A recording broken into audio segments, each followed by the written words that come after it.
On that day, the imperial city celebrated the 500th anniversary of the founding of the empire. After 10 agonizing years, the time has finally come, and the jewel-encrusted lady's slipper has stepped onto the red carpet. Years of waiting had passed for this one day. When the people of Lotens witnessed the return of Alicia Melfont, her house was still standing. Here was a temperate climate, fertile land, a prosperous estate where the soul flourished, and her illustrious lineage had produced famous knights over the centuries. Her parents were the most distinguished and celebrated aristocrats on earth, and her reliable brother and his wife were like a ray of sunshine to them. The girl's family was her pride and joy, and one fine morning, the girl's father brought a new family member to them. The man said that from that day on, she would live with them. It was Ophelia. That sweet girl had divine powers, and our heroine was beside herself with delight at finding a sister and a friend to keep her company. The blonde girl was putting a wreath on the head of another dark-haired girl. She told Alicia that she was beautiful with the wreath of flowers, Teresia, as if she was born to wear it. The girl adjusted this gift on her head. Her life was wonderful then, and it seemed to her that the goddess Maera smiled at them. She believed that their happiness would last forever. And it did, until dark clouds gathered over them. And it all started with the arrival of a boy named Nyx. From the very beginning, he seemed rather suspicious to the girl. After all, there was something alarming in his gaze. Despite this, Ophelia treated him kindly. The girl brought him to their house, despite her friend's protest. This was the only mistake of the Holy Virgin, and wherever Ophelia went, Nyx followed her closely. And despite the obvious signs, Alicia was so blinded by her dislike for the boy that she did not realize that the reason for his obsession was not Ophelia, but her divine power. The young wanderer Nyx turned out to be a corrupt priest who worshipped the dark god Arpho. And Ophelia's divine power was the key to awakening the dark god of sleep. Nyx's goal was to extract Ophelia's divine power for Arpho, but when he failed, he unleashed the hellish power of his god on the estate, and thousands of people were sacrificed in the ritual, including the girl's family. Everything Alicia loved was taken away from her in the blink of an eye. When the girl woke up, she found herself in a huge empty estate with her little nephew Alfred. Alicia was holding this baby in her arms. He was crying, and then she saw the sparkle of a stone. It was her father's ring. That day, the girl swore to herself that she would do everything to survive and restore the Melfont house from ruins. Alicia sat on the cobbled square. She promised that when she restored the family name of her ancestors, Alfred, her only relative, would accept the ring and continue the family line. And as for Ophelia, who was the cause of all that tragedy? The one who left her half-sister to die alone. It was that burning hatred and resentment towards her that allowed Alicia to become who she was now. Our heroine, after that new tragedy, tried to achieve what she wanted with all her might. To do this, she cast aside her pride and took up trade as a wine seller. And thanks to her hard work, Alicia restored her father's house in just 10 years. The girl drank wine from a glass. The guys looked at the gorgeous brunette. They whispered, surprised by the size of her jewelry, and assumed that such must have cost a fortune. Another said that the witch made her fortune by selling wine, and he laughed that after that she still called herself an aristocrat. All this talk behind her back really hurt our heroine's pride. She looked back at the guys and came closer to them. Alicia spoke to them smiling and invited the gentlemen to come to Romdock when they had time. The girl said that the jewelry was intended for the imperial family. However, she could let them look at it. They clinked glasses.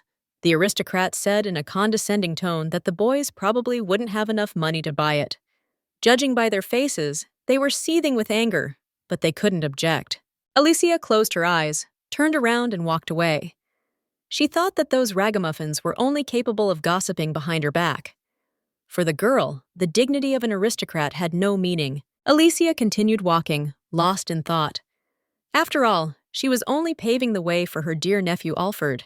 Soon he would be able to run the Melfont household on his own. At that moment, someone started setting off fireworks.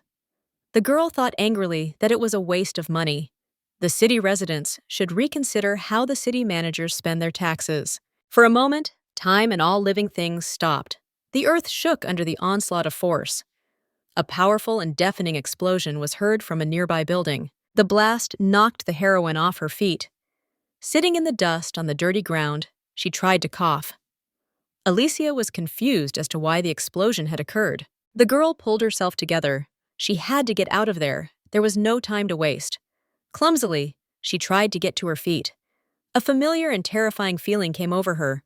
Cold sweat appeared on her forehead. Alicia couldn't believe her eyes. In front of her stood Nyx, the messenger of the god of darkness, the boy who had completely ruined her life. With a pitiful grin, he said that they hadn't seen each other for a long time. The girl continued to sit, unable to move. In front of her stood a crowd of strange people in black robes. In front of them stood Nyx, dressed in white. He thought that she was stubborn because she had survived. The girl gnashed her teeth, cursing him. She had heard that the priests had sealed him away the same day her entire family had died.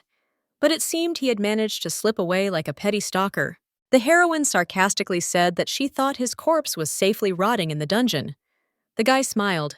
Clicking his tongue, he said that she was still as sharp-tongued as ever. But he didn't forget why he came to her. Nyx looked around theatrically, as if he was looking for something. He impatiently asked Alicia where she had hidden it. She just sat there, perplexed. The boy decided to clarify. His eyes were shining bright green. He was looking for Ophelia. She should be here somewhere. The girl thought it couldn't get any worse, but Nyx remembered Ophelia. Sick bastard, she thought. She needed to figure out how to hold him off until the priests arrived. Alicia clenched her small fists. Smiling nervously like a madwoman, she asked him a question. Did he really not know that Ophelia died that day? For a moment, the boy froze, his eyes wide open. He knew it was a lie. Grinning, something unusual crawled out of his back. It was a long green arm. An ominous acid-colored aura emanated from it. With a swift movement, she rushed towards the frightened aristocrat and dealt a strong blow to the girl. She only fell with a dull sound onto the stone square. One of the priests casually lifted the exhausted body. Just think, because of Ophelia, Alicia's life was in danger again. Damn her! Little by little, Alicia began to regain consciousness. Somewhere behind her, the guards' incomprehensible conversations could be heard. It seemed that someone had received orders not to take their eyes off that girl. Alicia Melfont couldn't figure out where she was. Her inner voice was telling her to get up. She couldn't die here. She had baby Alfred to take care of and the wine business to take care of. The girl desperately tried to get up. Her body did not obey at all. On the ceiling, she saw a flock of bats. Screaming, they fell from the ceiling, and the prisoner passed out. Alicia found herself in a dark space. Her legs and the hem of her dress were wet from the water that was everywhere. Purple light was streaming from above. Secra petals were slowly falling. The girl was still dizzy. She quickly came to her senses, beginning to examine the place she found herself in. Cold sweat appeared on her face. The heroine realized quite quickly that she was in a dream. The rustling of paper sheets was heard from behind. The girl slowly turned to the source of the sound. An open book was floating on the surface of the water. On either side of it lay enchanting magic lilies. The young lady laughed nervously, a book floating in a pond. What else could happen? Alicia came closer and picked it up. The book was titled Ophelia's Night. The girl thought that this was definitely not a funny story. As she began to flip through the pages of the novel, she was overcome with horror. It told the story of her entire life. With each page turned, the book revealed a terrible truth. It described the events that actually happened that night. Nyx brought death and decay to the Melfont estate. Ophelia wasted no time in rushing to help little Alfred. She went straight to her sister Alicia, because her brother was supposed to be with her. When she reached her, the girl's life force had been given to the dark god. Alicia's memories were still vague now, but little by little, they began to return to her. 10 years ago, a demonic hand pierced the girl's body, and she actually died. Seeing this, Ophelia ran to Alicia's bloody body, using most of her powers to bring her back to life. At that moment, the dark god's messenger began to approach from behind. Using the remnants of her divine power, the girl pierced the boy's chest with a strong beam of light. She sealed the fallen priestess of Nyx. The dark god's messenger was defeated. It seemed the world had found peace. However, the remaining followers did not give up.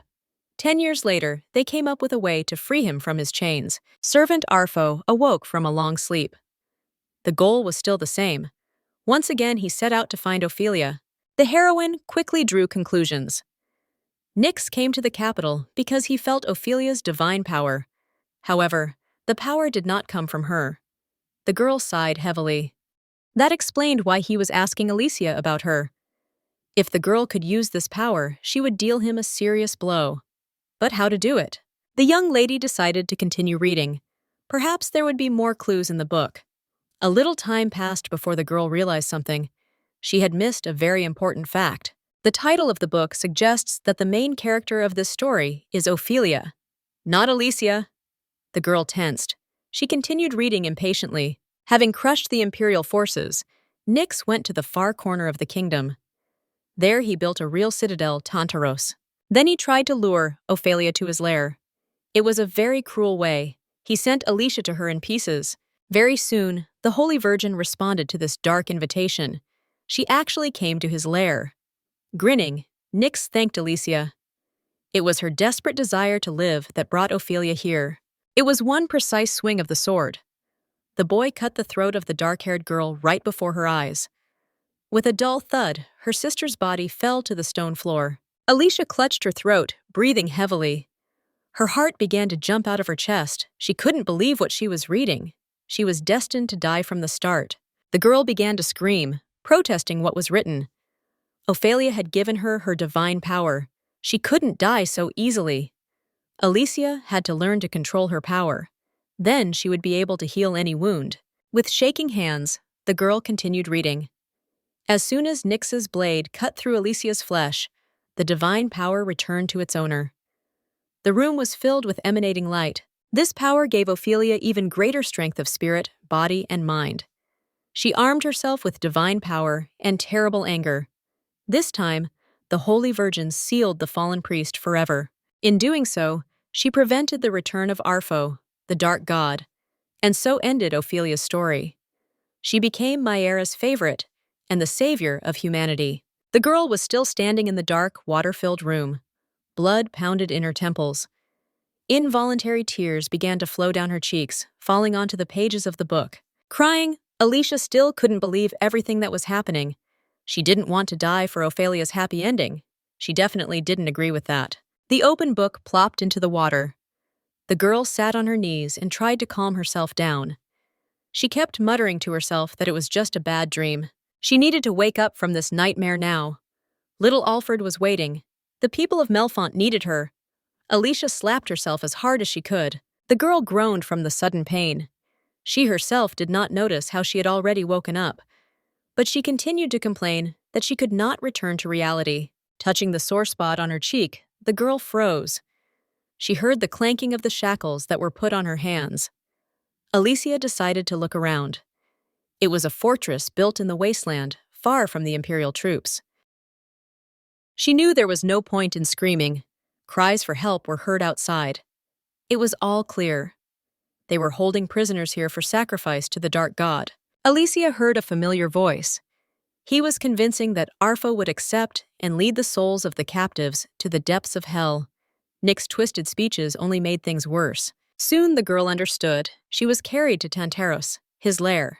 The chains were heavy. It would have been better if the servants had forged them. The heroine sighed heavily. Very funny.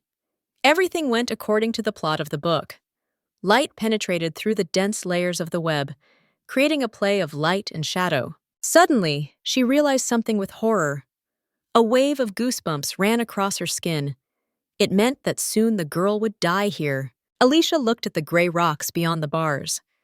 She couldn't give up. There had to be some way out. She couldn't give up. If the book is true, then Ophelia's divine power flows through it. She must figure out how to control it. Then escape will be easy. The girl couldn't wait to punch that bastard Nyx. He would pay for what he did to the Melfont house. Footsteps were heard from the stairwell. The prisoner flinched in surprise. She tried hard to think of how Ophelia had used her powers. She had to do something before the guards caught her. Alicia screamed in desperation. She put her hands to her chest and asked Ophelia for help. Suddenly, a bright light began to emanate from her hands. Its power gradually increased. The guards walking up the stairs stopped abruptly. A crack appeared in the ceiling. They were sure that Arpho had answered Lord Nyx's prayers. At last, the Lord of Hell would set foot on this earth. Having reached the floor with the prisoner, the men opened her dungeon. One of them suggested bringing this girl to the master. He couldn't be kept waiting. They ordered her to come out. Alicia sat innocently on her knees. Her hands were behind her back. An alarming creak was heard. Cold sweat appeared on the guards' faces. They tensed. Suddenly, the young lady brought her hands together, preparing to do something. A yellow beam began to form on her forehead. Her hands were freed from their shackles. A grin never left her face. She offered to create hell on earth. The top of the tower they were in lit up. A blinding flash burst out. The frightened eagles flapped their wings in a hurry, trying to fly away. The floor began to collapse. People began to fall, trying to grab onto something. Everyone was overcome by uncontrollable panic. Alicia did not expect that she would be able to create such destruction and confusion. Ophelia's power created a light barrier around her. It seemed to destroy all the subsequent floors.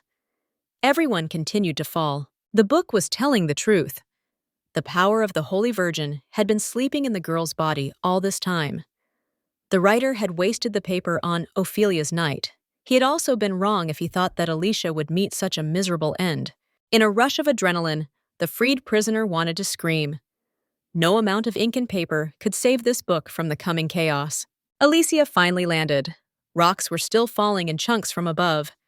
She sat up, trying to shake off her dizziness. The hem of her dress was torn to shreds from her descent. It was quite effective. In just one fall, she flew through all the floors. Gathering her will into a fist, the girl quickly got to her feet. Right now, she had to focus on something else. She had to get out of here safe and sound. Little Alfred was waiting for her. Walking along the terrifying corridor, the girl thought about what to do next. Suddenly, a crowd of predecessors with torches came out from around the corner.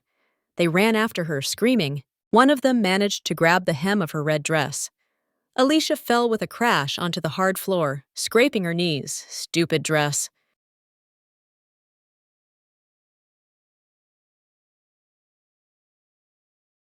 Turning back, she was surprised. The girl was again separated from the crowd of abnormal men by a yellow barrier. They only shouted discontentedly, trying to break it. There was also a piece of fabric stuck in it. The girl grinned contentedly. She tugged at her skirt and tore the dress in the right place. This piece of fabric would be the only thing they would get from her. Alicia stood still, looking at the angry crowd. She thought about how Ophelia's power had saved her again, but she wasn't going to show her gratitude. She wanted to mock these predecessors. She asked why they wanted to become Arfo's servants so badly. He didn't share his own power with them. A mockery escaped her lips. The girl's expression changed to serious. She quickly turned around and walked away. The guards threw insults and threats at her. They called the escaped prisoner a heretic and a blasphemer. Alicia came out to a huge dark tunnel. It looked like a long cave. The girl looked at her hand warily. She still didn't understand how she controlled this power. It was unpleasant to admit, but there was only one way to escape from here: to use the information obtained from the novel. After all, everything happened exactly according to the plot of the book. At the end of this tunnel, there must be a source. It is a prison for a knight who can destroy the world with his power. His name is Norman Diaz. In the original, Ophelia used the power that returned after Alicia's death to free the knight from his water prison. But the heroine plans to beat her to it and use it for her own escape. The girl in the torn dress began to look around. She could not find a pond or a spring that could accommodate a grown man. Without realizing it, Alicia stepped into the puddle. The cold splashes slightly wet her foot. She even screamed in surprise. Looking ahead, she saw the source of the imprisonment. The girl looked puzzled. It looked more like a puddle than a spring. She decided to take a closer look at it. The young lady carefully took off her velvet slippers, leaving them on the ground. The pond turned out to be deeper than it looked, although the water still only reached her ankles. Alicia staggered. Suddenly, she fell under the water. The girl frowned. She should have guessed that this was a trap. Opening her eyes, she began to look around, but suddenly something touched her hand. The girl panicked. Turning around, she saw him. It was Norman Diaz! Alicia happily swam up to him. It seemed Nix was a damn pervert. The girl thought he kept the guy here because of his looks. It was the first time Alicia had seen someone so handsome. The guy was still young. It was as if time had simply stood still. At one point, the girl forgot all her plans for Norman. Pursing her lips, she grabbed him by the collar and pulled him closer. Alicia realized that she had acted on pure instincts. Pulling herself together, she pulled away abruptly. She grabbed the guy tighter and started to pull him out of the water. First, she needed to free him. When she got to the shore, the rescuer could barely stand on all fours. She was breathing heavily, trying to calm down. Norman was terribly heavy. A wave of irritation washed over her. She needed to seriously work on improving her endurance. The girl wouldn't be able to save anyone if she was out of breath after a short swim. For a second, Alicia was scared. She forgot to check if the guy was alive at all. She brought her hand to his face and felt his breath. The girl sighed with relief. He looked like a sleeping princess under a spell, but he had to wake up. Shaking the boy's shoulders, she introduced herself and tried to wake him up. They couldn't stay here. The air was filled with tension. The girl couldn't take it anymore and started to seethe with anger. She slapped the sleeping beauty 3 times. He had to wake up before the crazy demon lover came. Otherwise, they were finished. Suddenly, a familiar voice from behind called Alicia by name. She shuddered. Overcoming her fear, the girl looked back. It was Nyx. With a smirk, he asked again where she was hiding Ophelia. With shaking teeth, she answered that the Holy Virgin was dead. Coming closer to her, the guy called her a liar. Her heart was jumping out of her chest. Alicia did not know what to do. Nyx grabbed the girl by the shoulder. He croaked that he could feel Ophelia's power coursing through her veins. Crazy bastard. He must have felt this power when the heroine activated it, reaching this place. The hair on the girl's body stood on end. She tried to pull herself together. Unfortunately, Nyx noticed the man's body behind Alicia. The girl pursed her lips nervously. He was surprised because she was able to free Norman. But suddenly, he seemed to have a seizure. Like a madman, he said that Ophelia had done it. She was the one who had come here to free the prisoner. Without wasting any time, Alicia swung her hand. With all her strength, she hit Nyx in the face with her palm. The girl's eyes were blazing with rage. So he got the divine power he needed so much. She told him that Ophelia had resurrected her that day, because she had used most of her powers. So now, Alicia is the keeper of the divine power. With every word, the guy became crazier and crazier. She didn't know what else to expect from him. It was scary to look at him. His face was distorted with anger. He started screaming, denying everything he had said, like a madman. Seeing his hopelessness, the girl smirked. Now he knew the feeling of despair. The heroine had to go through it too. Nyx couldn't kill Alicia, even if he really wanted to. After all, then he would say goodbye to his precious power forever. Suddenly, a muttering voice came from somewhere. It was an inhuman language, so the girl sat there in confusion. The dark god's messenger grabbed her leg. He said that Alicia lied to him again. The girl understood the next phrase of the unfamiliar voice. He ordered Nyx to finish her off. Only then would Ophelia return. The girl was overcome with trembling. Frozen with fear, she could not move a finger. The guy approached her. He looked straight into her soul with his crazy and chilling eyes. Alicia wanted to sink into the ground so that he would never bother her again. Nyx suddenly lunged at the girl. He grabbed her throat with both hands, squeezing it with all his strength. She desperately tried to take a breath, coughing incessantly. His green eyes were shining brightly again. Smiling, he said that she had no idea what this power was for. Golden, precious energy began to flow out of the girl. The madman began to press even harder. He wanted her to die in fear and pain. Alicia continued to resist. Tears began to flow from her eyes. She looked desperately at the blonde lying next to her, begging for help with her eyes. Suddenly, a bright flash of light threw the madman into the wall. The girl greedily began to gasp for air. Her neck and throat hurt terribly. She did not understand what had happened. Everything around became blurry. A cold hand touched her cheek, trying to wipe away her tears. A handsome man with golden eyes loomed over her and told her that she was safe. It was Norman Diaz. The boy erected a bright, shining barrier above them. Now it was clear why Nyx was thrown back. Alicia finally felt safe. However, it only lasted for a few seconds. The bloody boy rose to his feet. He was really angry. The girl heard his voice in her head. He was proving that she couldn't escape, but she had a chance to sacrifice her unclean flesh to the dark god. It turns out that this idiot was chasing her body all this time. Gathering her will into a fist, Alicia spoke angrily. The blonde raised his eyebrows in surprise. Norman didn't fully understand the situation. He asked the girl why the madman wanted to harm her. She quickly explained to him as Nix was a fallen priest. He killed everyone in the Melfond estate and sacrificed them to his god Arfo. He can't be left alive. The boy asked if she was the daughter of this house. Alicia looked down and quietly replied that she had. Once. Now she was the head of her house, the only survivor, so there was no choice. The Holy Knight said nothing. The girl looked towards Nix again. Her jaw practically dropped.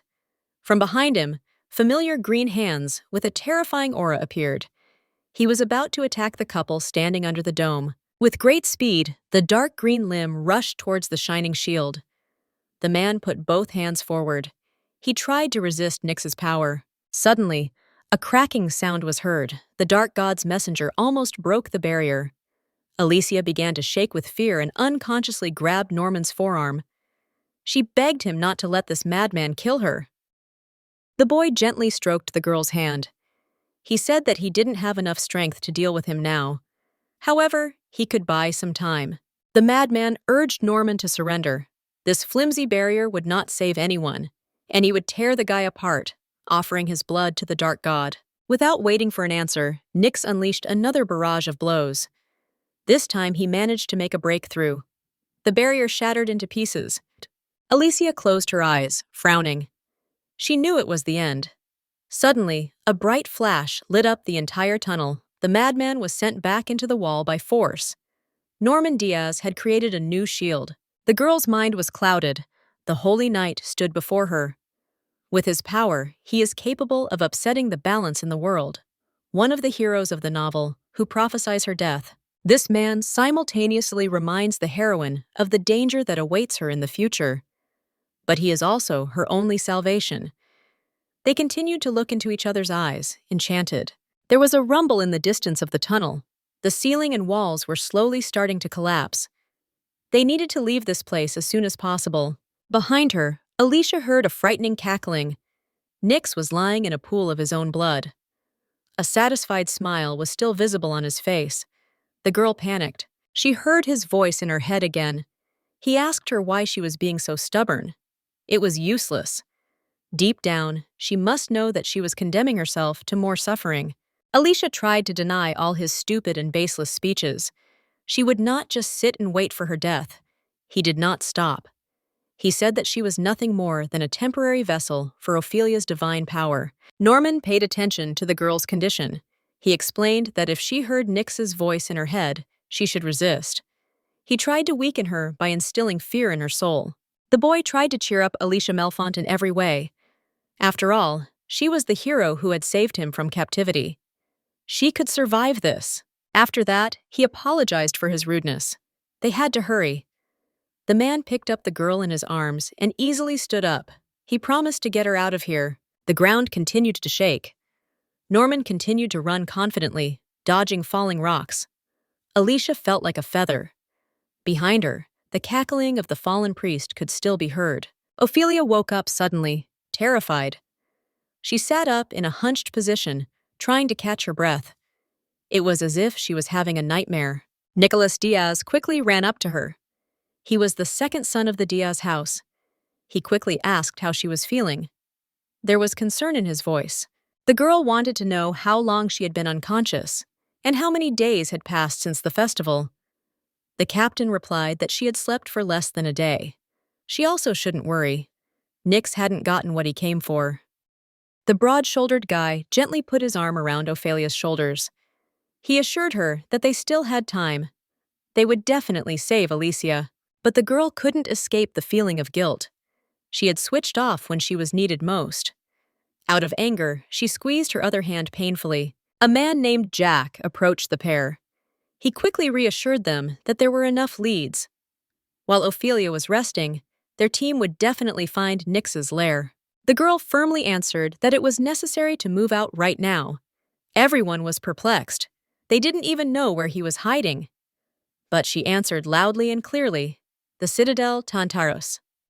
The boys had never heard of this name. Ophelia tried to explain. The name and location of this fortress suddenly appeared in her head. Nicholas thought for a moment. The Virgin's premonitions were never wrong.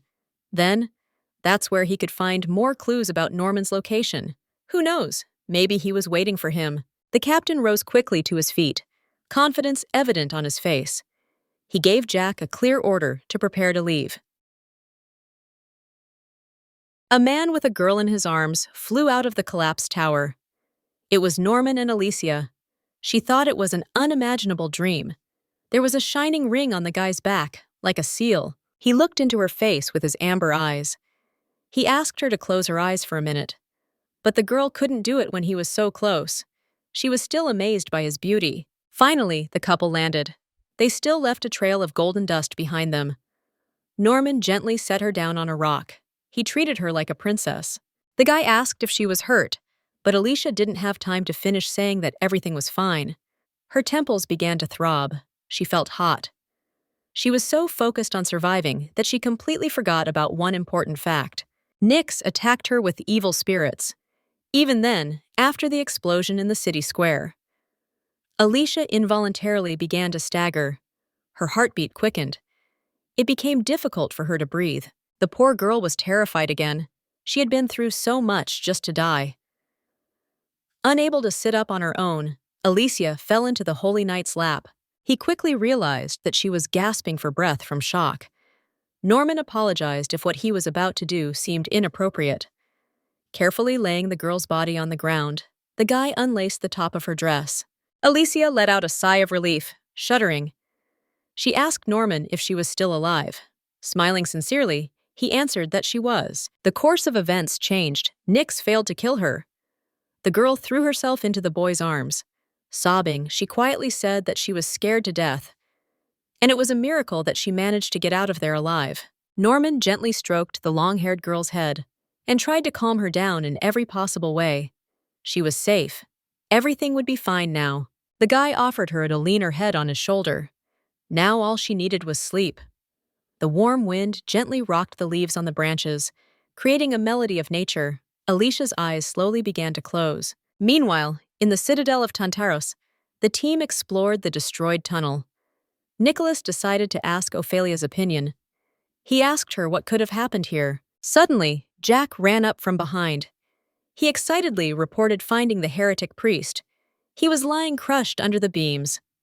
The guy's face reflected enthusiasm. Ophelia immediately gave the order to bring the priest from the temple. The priest must be sealed as quickly as possible. The captain quickly nodded and rushed to carry out the order. The girl couldn't understand what was going on. It seemed to her that something had changed. When Nyx was sealed, they would know everything. Night fell. Norman lit a fire because it was already cold. Alicia was still sleeping soundly on his lap. Looking at the stars, he whispered that the world had not changed at all. The Holy Knight is the only one who survived from that moment. Now he is destined to be the head of the house. So much happened while he was sleeping. It is hard to imagine how much his family suffered. The man remembered the screams of his younger brother. Someone had tried to take him hostage by force. These memories continued to torment his soul for many years. One day, Norman was sitting with his best friend Iago in a forest clearing. He was a fallen paladin. The guy considered him a brother, as they had gone through many hardships, so he decided to reveal his real name. His name was Norman Diaz Zoe. Zoe is a name given by God. It is used only in family. To him, Iago was family. However, even though they fought together as heroes of the Empire, the Holy Knight was blind and did not see the hatred that lurked deep in his comrade's heart. Iago held the blade to the neck of his little brother Norman. He called for death. It would destroy and disperse the soul of his enemy, Norman Diaz Zoe. The bloody seals quickly rushed towards the blonde. Iago took advantage of what he had told him and cast an ancient curse, which requires the victim's real name. The man begged his friend not to do it. Curses always cost the caster dearly, but the man just smirked and said that he had hated the guy since they first met. Norman couldn't believe his friend was saying such things. Tears of despair appeared in his eyes. Iago was telling him to give up and finally die. Nicholas couldn't accept what was happening. He tried with all his might to twist and break free from the man's arms. Freeing one hand, he did the impossible. There was a bright flash. The boy had awakened the divine power and weakened the curse. If it hadn't been for him, Norman's flesh would have turned to dust. Along with his wounded soul, the boy found himself in the bottomless darkness of the curse, alone with heart-cutting memories. He just helplessly waited for the end, until he heard her voice. Alicia was still sleeping peacefully on the boy's lap. His white hair was blowing in the slight wind. He listened to the cozy crackling of the fire and the whisper of the flames. The girl started making strange sounds. She must have been dreaming. Norman gently touched her forehead, combing a strand of hair. The guy was very surprised. She was terribly hot. The holy knight was afraid to rely on his power. But there was no choice. Raising his palm, he tried to heal the girl who was fast asleep. She was in a very bad way. With such injuries, Alicia Melfont pulled him out of the lake. Despite the fact that Norman is not so light, he carefully covered the girl with a blanket. The guy thought about it. Was it the fear of death that gave her so much strength to go on? Or the desire to live, such a strong will to live? Now he wondered what kind of person she was. Faint rays of sunlight began to appear on the horizon. Perhaps he would learn more about her when the girl woke up. Norman could not remember the last time he had been so excited about the next day. Suddenly, Alicia woke up. She immediately panicked as she thought she was dead. Anxiously, the girl felt her hands and made sure that she was alive. She remembered the book with irritation. The girl looked around the place where she was. She was sitting on the bed, dressed in all white. The room was unfamiliar to her. Alicia tried to remember what had happened. She only remembered escaping from Tantaros. All other memories were blurred. The girl was very angry. She couldn't remember anything. Dressed in country clothes, Norman entered the house. He had got a lot of apples. In surprise, the basket with the loot fell out of his hands. In front of him in this hallway, an enraged Alicia was mocking the poor old man. She shook him roughly and asked who he was.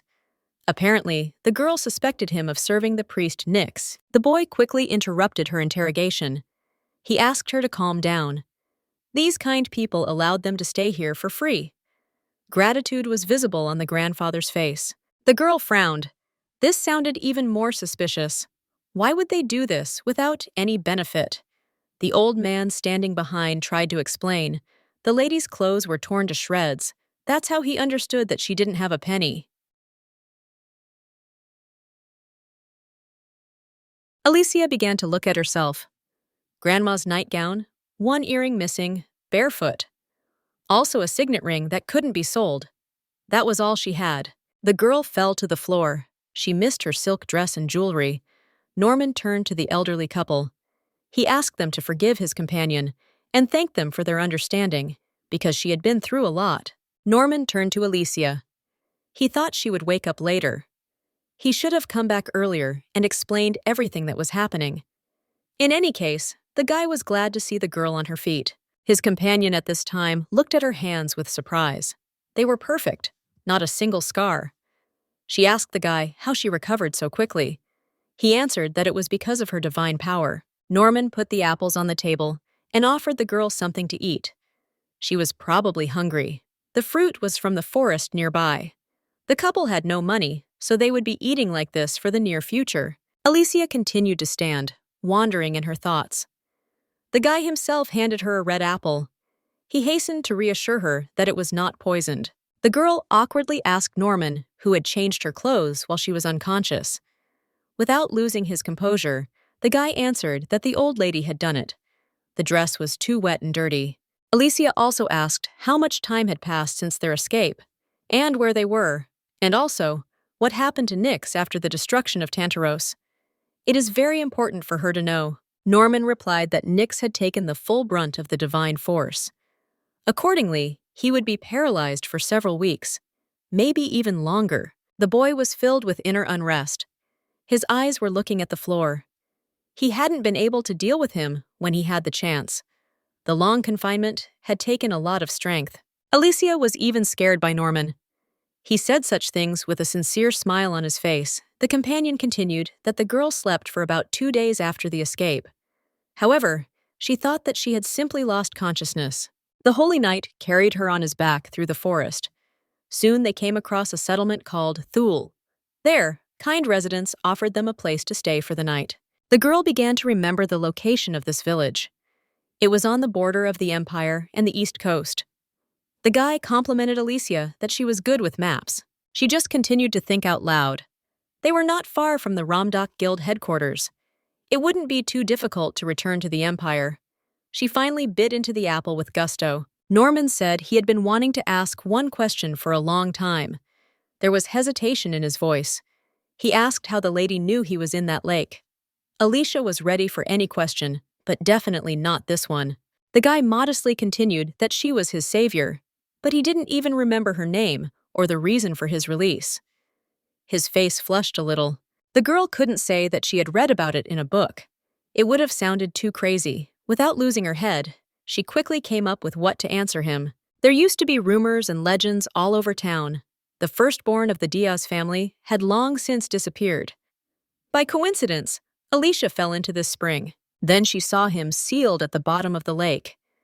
Intuition told her that he was the very firstborn, so the girl rushed to help him. Norman asked another question.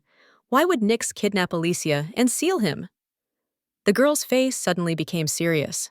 She answered that his goal was to become a follower of the dark god Arfo. Thousands of years ago, Arfo unleashed the 7 deadly sins upon the world. People began to kill each other with the dark powers they had acquired. Maera is the goddess of life and creator of the world. Seeing her own children die, she breathed her divine power into people. Then she slew the demon and sealed him. The goddess then locked the dark curses of Arfo in the pages of a secret tome. They had to be erased from the memories of her children. The people placed this tome in the depths of the temple, in order to hide it until the end of time. However, Nix was endowed with very strong divine power. He was able to find the forbidden book quite easily. The boy quickly found followers like himself. He taught them to release their hatred, to curse their own enemies. This is the only path that leads to true liberation. The cursed magic of Arfo was too much of a temptation, especially for priests like Nix and simple priests who aspired to the god. It gave unlimited control over others. After defeating the Holy Knight, he locked the paladin in his lair. He was like a trophy in memory of his first deed. As Arfo's new servant, Alicia considered herself a very honest person, but she couldn't tell Norman to his face that he was a living trophy of a demon. She told the boy that Nix had sealed him away along with the curse, and then he went to Melfont Manor. That was mostly true. Up until this point, he was still a priest of Maera. That was until he sacrificed the people of Melfont Manor. After that, he was granted the power of darkness. This is the untold backstory. Unfortunately, Alicia knew it from the novel. In the end, Nix was defeated by Ophelia. However, his followers soon resurrected him. The girl clenched her fists nervously. These were unpleasant memories. After his return, the fallen priest immediately kidnapped her. Norman expressed his sympathy. Alicia smiled, saying that it was in the past. She hoped that Norman had been helped by her story. He thanked her. There was sadness in his eyes. So much had happened in the last 10 years. This year marks the 500th anniversary of the founding of the Lotan Empire. The owner of this house had told him so. Norman scratched his ear awkwardly. Nicholas must have become a grown man by now. He felt ashamed that his brother had worried about him all these years. Saying his name out loud made him smile contentedly. Alicia raised an eyebrow skeptically. She said that she had seen Nicholas Diaz at a couple of parties. The white-haired companion's eyes lit up with surprise. He asked the girl if she knew how his younger brother was doing. She replied that he was doing well. Of course he was. He was courting Ophelia after all. Once again, Alicia had to lie. The guy would be surprised to see how much he had grown. In fact, he would be shocked to see such an arrogant jerk. Norman couldn't wait to see them. He was so happy to hear it. His face was beaming with joy. The girl tried to be happy for him. The boy turned to the lady. She never said her name. The companion smiled and aimed to introduce herself properly. Her name is Alicia. She is the head of the Melfont House and the trading company in the Ramdak Guild. Melfont Manor. Alicia's secretary sat at the table as usual. Her name was Erica. A servant entered the room with a letter on a tray. The girl stood up tensely. The letter was on behalf of the paladins. He informs the lords of the realm of the latest developments, which involve a cult responsible for the unrest in Loten. An expedition was conducted on the western borders of the kingdom. Tantaros, the lair of the heretic Nyx, was discovered. Inside, he killed the kidnapped townspeople and sacrificed them to the dark god Arpho. Upon arrival, the lair was already in ruins due to a mysterious attack. The heretic Nyx was unconscious. He was captured by the temple servants to be sealed again. It is common knowledge that a lady was kidnapped during the festival. Unfortunately, her location is still unknown. Some of Nyx's followers managed to escape. Therefore, it is recommended to avoid any contact with suspicious individuals, and especially with followers of questionable religious beliefs. The letter was signed by Nicholas Diaz, the representative of the Paladins. The maid stood there in confusion. Both girls were worried about Alicia. At least they knew the lady hadn't been to Tantaros. That left only two options. One, she'd been killed and her body disposed of before the Paladins arrived. Two, Alicia Melfont had managed to escape. It was lunchtime. There was crispy baked potato with tomatoes on the plate. The girl started eating with great appetite. Norman offered her a warm drink. Nodding approvingly, Alicia continued eating. There wasn't much information about him in the novel. She didn't think he was like that. All the past moments with Norman came back to her. No matter what happened, he always tried to cheer her up and calm her down. The girl blushed. She didn't think he was such a cutie. On the first day, Alicia was kidnapped from the festival and thrown into the dungeon. She was unconscious for the next 2 days. So, the girl did not appear in the Melfont estate for 3 days. It hadn't been that long. She had used it to overcome the book's plot and survive. However, Alicia was still afraid of one thing. Would it be enough to change her tragic ending? One thing she knew for sure. The girl tensely stuck her fork into a piece of potato. The longer she delayed her return, the greater the risk to her nephew. Cousin Gale will definitely try to become Alfred's guardian. Almost years ago, his parents were killed. That's when he set his sights on the Melfont fortune. Not to mention the girl's foolish fiancé, Philip Morfolk. Alicia knew he was waiting for a chance to get his hands on her family's money, and then run away with his mistress. Without her, Alfred would be left to the predators. Once upon a time, she stood alone against the evil and greedy nobles. Only when House Melfont fell did they show their true colors. They were wrong if they thought Alicia, Nice, would allow them to be impudent. The girl stood up abruptly from the table. First, she would go to Khartoum. It was the nearest city from here. That was where the Ramdak Guild was, which she needed to get into. For a moment, Alicia wondered where she could get money for the trip. The answer was right before her eyes. In the window, she saw the reflection of a sparkling earring. Still, she couldn't travel alone in this state. The girl went to the room of the elderly couple. The door opened with an unpleasant creak. Alicia wanted to know where she could hire mercenaries without prepayment. They were very surprised. They asked what her husband would do. At that moment, the breadwinner Norman entered the house. Alicia stood indignantly, waiting for an explanation. He took the girl's arm with a smile. He addressed her as "my love," and said that she must be hungry. Her eyes widened in bewilderment. Norman suggested that she go into the other room. The elderly couple began to giggle. Oh, this youth and love. As soon as the door closed, the guy apologized. Folding her hands, Alicia said it was okay. That was better than explaining why they were traveling together. The girl hastened to warn that she is a public figure. If they run into acquaintances, rumors may spread.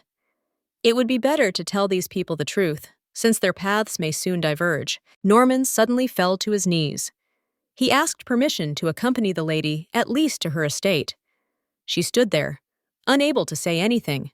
Alicia might have someone to protect her. That wouldn't be such a bad thing. However, she couldn't focus on her personal safety right now. The girl must definitely regain control of the estate, and she must do it as soon as possible. However, Norman may interfere.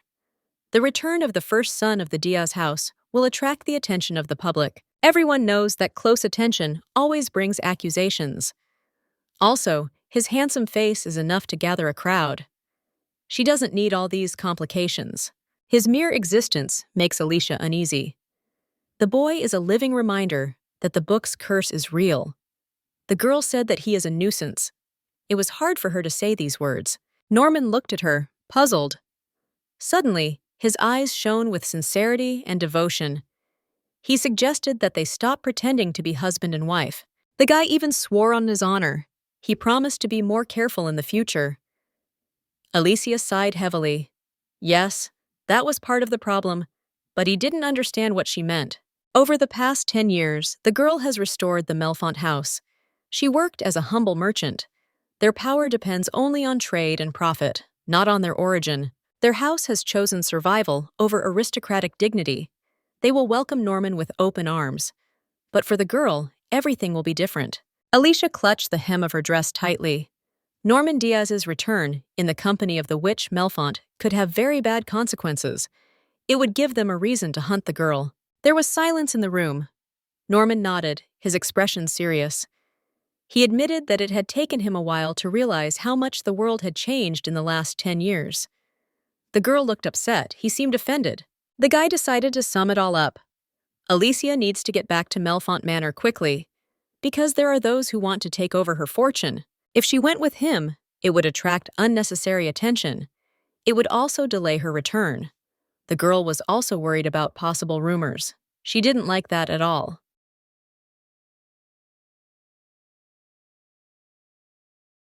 Next, Norman decided to tell about the advantages he sent of his escort. He is the best guard for her at the moment. There is no one stronger and more resilient than him. Physically, he was in his best shape when he was imprisoned in the lake. 10 years later, his body was the same. As proof, the man showed off his huge biceps. Alicia looked at him with disdain. It seemed that he was bragging. He continued his story with confidence, that he was much stronger than other men her age, and even the best mercenary bought with money could not compare with him. The girl was silent. Norman thought that this was her way of showing her consent. Secondly, he was experienced in direct combat, and also in secret operations that required stealth. All he needs is a simple hood. This way, he can easily blend into the crowd. Today, the gentleman was buying pastries at the local market square. No one even glanced at him. Norman Diaz can easily handle any emergency situations and quickly get the lady out of harm's way. Alicia thought seriously. Some tasks require disguise and acting skills. For example, a loving husband. The girl angrily attacked the guy with her fists. He just laughed. Alicia sighed. Let's say Norman was as good as he claimed. He quickly replied that he hadn't claimed anything. They were just facts. The lady told him to put him in her place and think about how it sounds. The guy assumed that he was not convincing enough. The girl replied that he sounded even too convincing. However, she did not change her mind. She was curious why he wanted to go with her so much. He replied that he was a paladin of the Loten Empire. Protecting the children of the goddess was his duty. Alicia replied that the boy should go to the slums, since he wanted to do Mayera's job so much. Norman decided to remind the lady of something. He owed her his life. Moreover, she had saved his soul. The girl's eyes widened in surprise. His body was indeed enclosed in the source, but his soul sank deeper and deeper into the abyss, which was beyond the physical body. Norman Diaz owes her not only his life, but his soul. It is his personal wish to see Alicia to the Melfont estate, and then to see her return to her rightful place. The guy extended his palm towards the girl. She looked at him uncertainly. He sincerely asked to give him a chance. Finally, Alicia offered her palm in response. She agreed. Norman's joy knew no bounds. However, the lady's condition was to draw up a security contract. She agrees with what he said, but there are still risks that need to be discussed. It was the written contract that would prevent the parties from acting dishonestly. Not smiles and handshakes. They had to be on the safe side for both of them. Suddenly, the boy burst out laughing. Alicia raised an eyebrow, not understanding the reason for the laughter. Wiping away tears, Norman apologized. Pulling himself together, he calmed down. It's rare to meet a person who understands the structure of the world so well. Alicia blushed. This was the best flattery for her. The girl cleared her throat, giving seriousness to her next words. She said she would go and draw up the contract right now. Norman would hurry to stop her. It was important to consider the interests of both parties. That's why they would do it together. The sun began to rise above the horizon. The couple was ready to hit the road.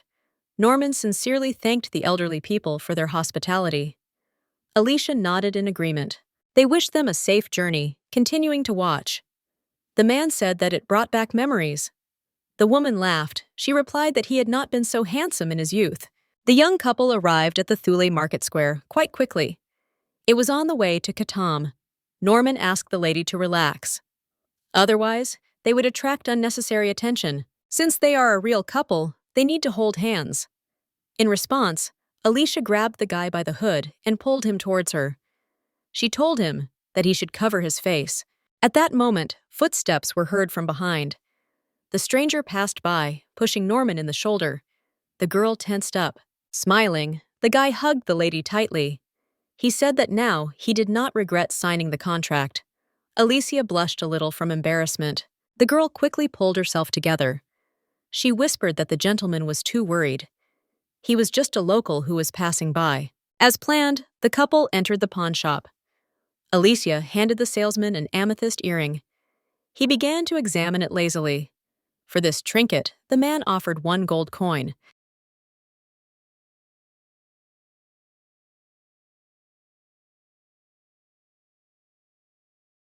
The girl was not going to play with such a charlatan. She applied force and slammed her hands on the table. The merchant even jumped in surprise. With the same attitude, Alicia began to shout loudly. The gemstone in this earring was purchased from the Ramdak Guild. It was polished by the best gem cutter in the Imperial City. The man asked with frightened eyes if they were from the guild, but the girl continued to say hers.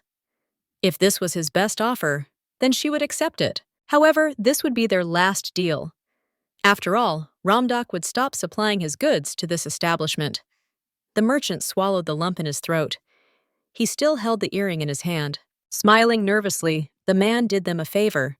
He would raise the rate to market rate just for them. The girl still looked disapprovingly. Alicia Melfont became a merchant long ago. She learned all the tricks of the trade and the tricks of business, but it was solely for the restoration of the Melfont house and the people. 10 years ago, a little girl stood in the square. She held a baby in her arms. Hours before, Nyx had destroyed and burned her estate in the city. The peasants tried to restore the forgotten ruins they once called home. The desperate servants ran up to Alicia in horror. There were bruises under her eyes from excessive fatigue. They said that the girl must have been through a lot. They managed to escape death by pure chance. But all those lives stolen by Nyx fell on Alicia's shoulders. Sometime later, the girl was standing in the square again. Introducing herself to the people, she said that she was here from the Ramdak Guild. The girl was engaged in selling wine. Alicia was a fragile and sickly daughter of a noble family. She could only ride around the estate in a carriage under guard. A little girl in a merciless world, with wide open eyes. People in the crowd began to whisper. A cheeky daredevil shouted that he had never heard of them. With a grin, he asked if it was even safe to drink this wine. Still, the guy made a condition. They would think about buying wine, but only if the girl drank the whole bottle right there. The crowd began to guffaw and whisper again. Alicia acted without hesitation. She grabbed the bottle and began to gulp down its contents. The shocked crowd watched silently. She had no time to mourn her fate. The girl did not want to starve. That same evening, a maid found Alicia behind a neighboring house. On all fours, she was coughing violently and vomiting into a rusty bucket. The woman ran up to her. She asked if she was okay. Wiping her face, the girl stood up. With a fierce grin, she turned to the maid. Those men were willing to buy their goods. Alicia's honor and dignity had to be put aside. It was the only way she could ensure the survival of her people. The terms of the contract between Alicia Melfont and Norman Diaz. The companions entered into it while in the elderly couple's home. They identified themselves as Party A and Party B. Upon arrival at the estate, Party A is obliged to reimburse Party B for the cost of services rendered. The amount depends on the number of days worked. Party A must disguise itself when Party B deems it necessary.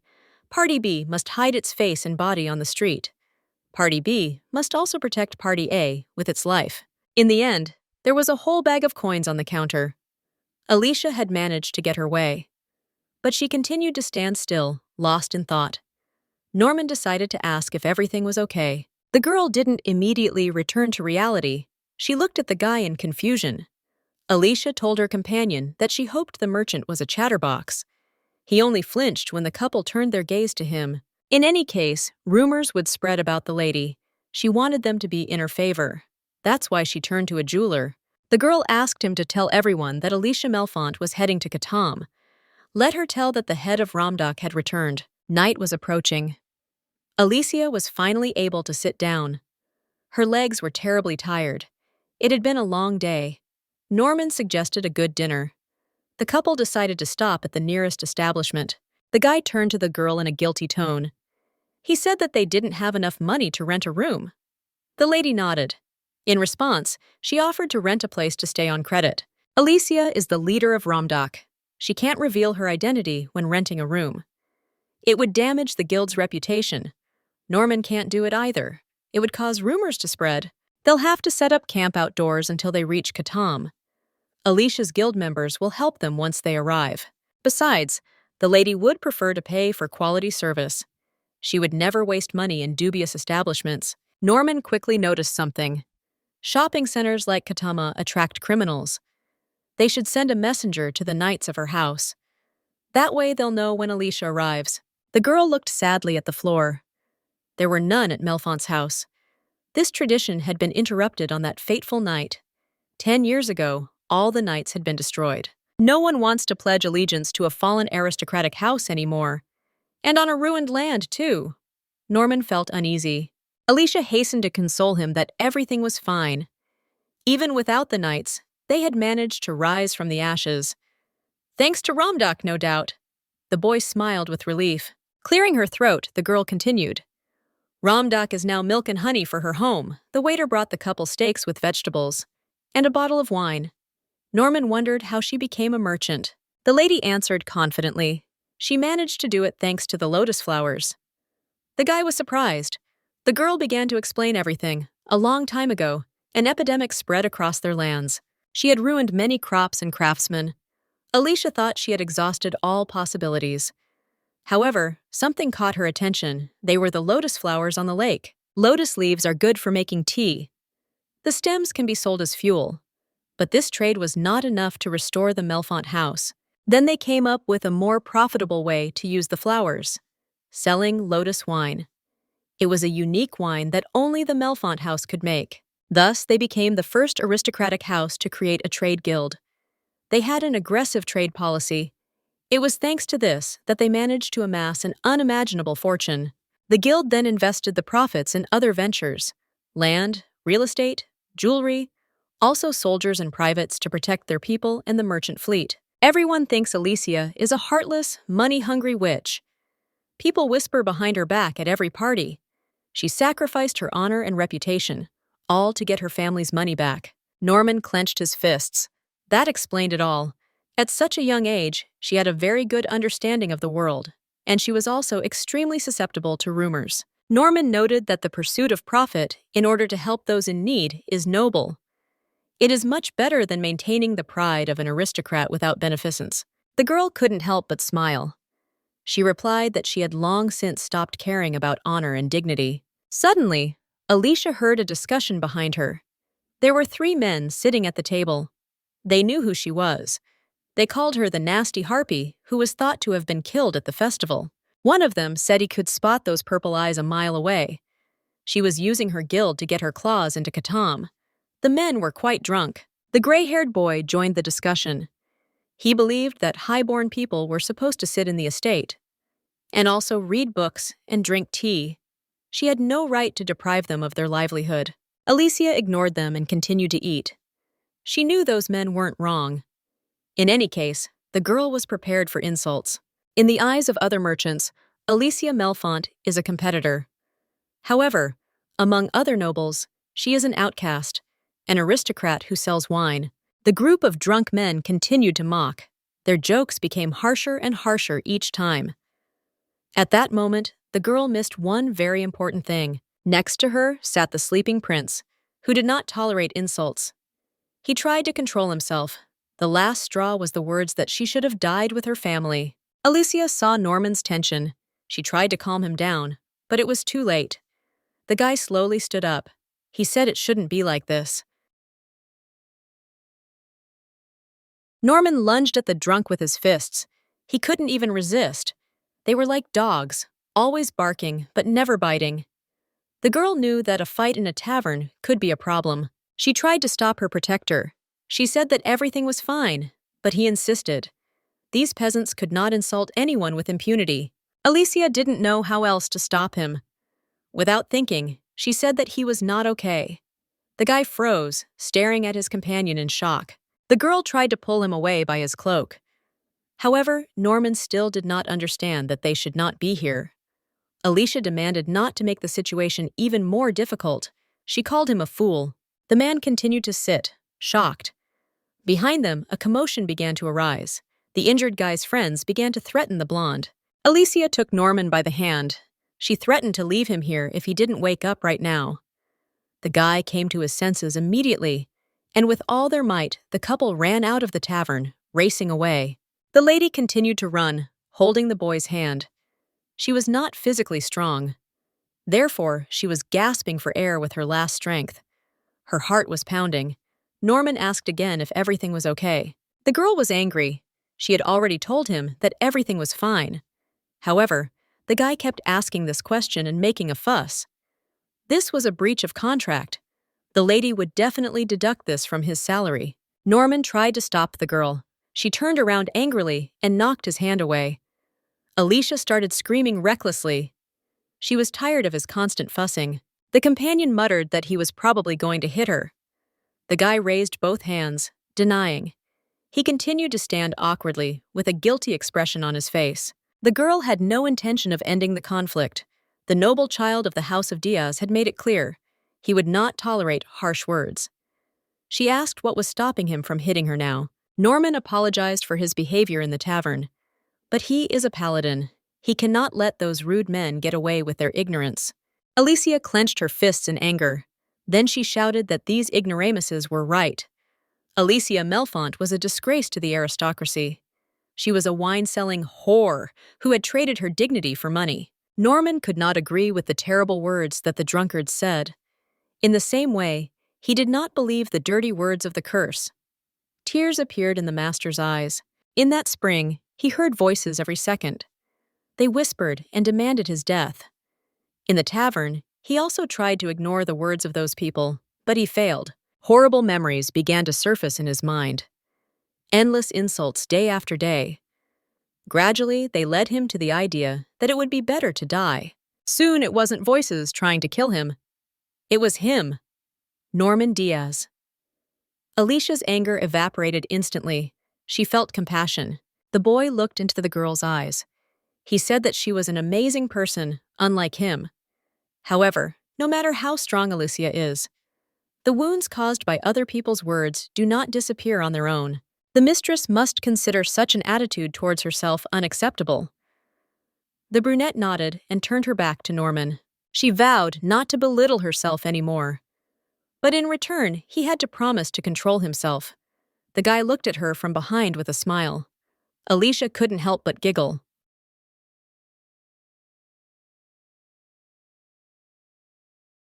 She remembered the thugs. They might well come for them.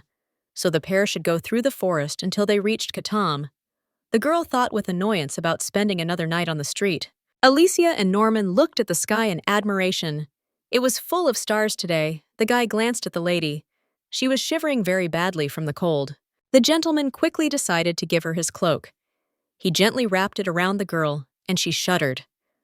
Norman said that she could see the beautiful night sky again. And in complete safety, warm rays of the sun penetrated through the tree branches. Birds chirped joyfully, creating a melodic concert of nature. Norman continued to sleep soundly. He slowly began to open his eyes. It felt like someone was staring at him. Alicia was standing in front of him, her eyebrow raised. The guy immediately stood up. The girl noted that nothing escaped him. He quickly formulated an answer. Bodyguards must always be ready for an attack. Alicia giggled. She said that the bodyguard was sleeping like a log and snoring. Norman's mouth dropped open in surprise. The lady quickly said that she was joking. The guy looked around. All the necessary things for the trip were lying under the tree. He complimented Alicia. She only blushed in response. Norman saw the girl's mystery. She probably wanted to tell him something. Alicia straightened up, putting her hands on her hips. She happily announced that they would no longer have to wear out their shoes. The carriage moved slowly along the smooth road. The horses stomped with a rhythmic and clear clatter of hooves. The purple flag of the guild fluttered in the wind. The couple watched all this quietly from the bushes. Norman saw that these were Ramdok's banners. He didn't think they would meet the guild so soon. The guy also noticed that the girl was protected by God himself. Alicia replied dryly that the gods did not help anyone. Certainly not her. Even if they did, she did not need such help.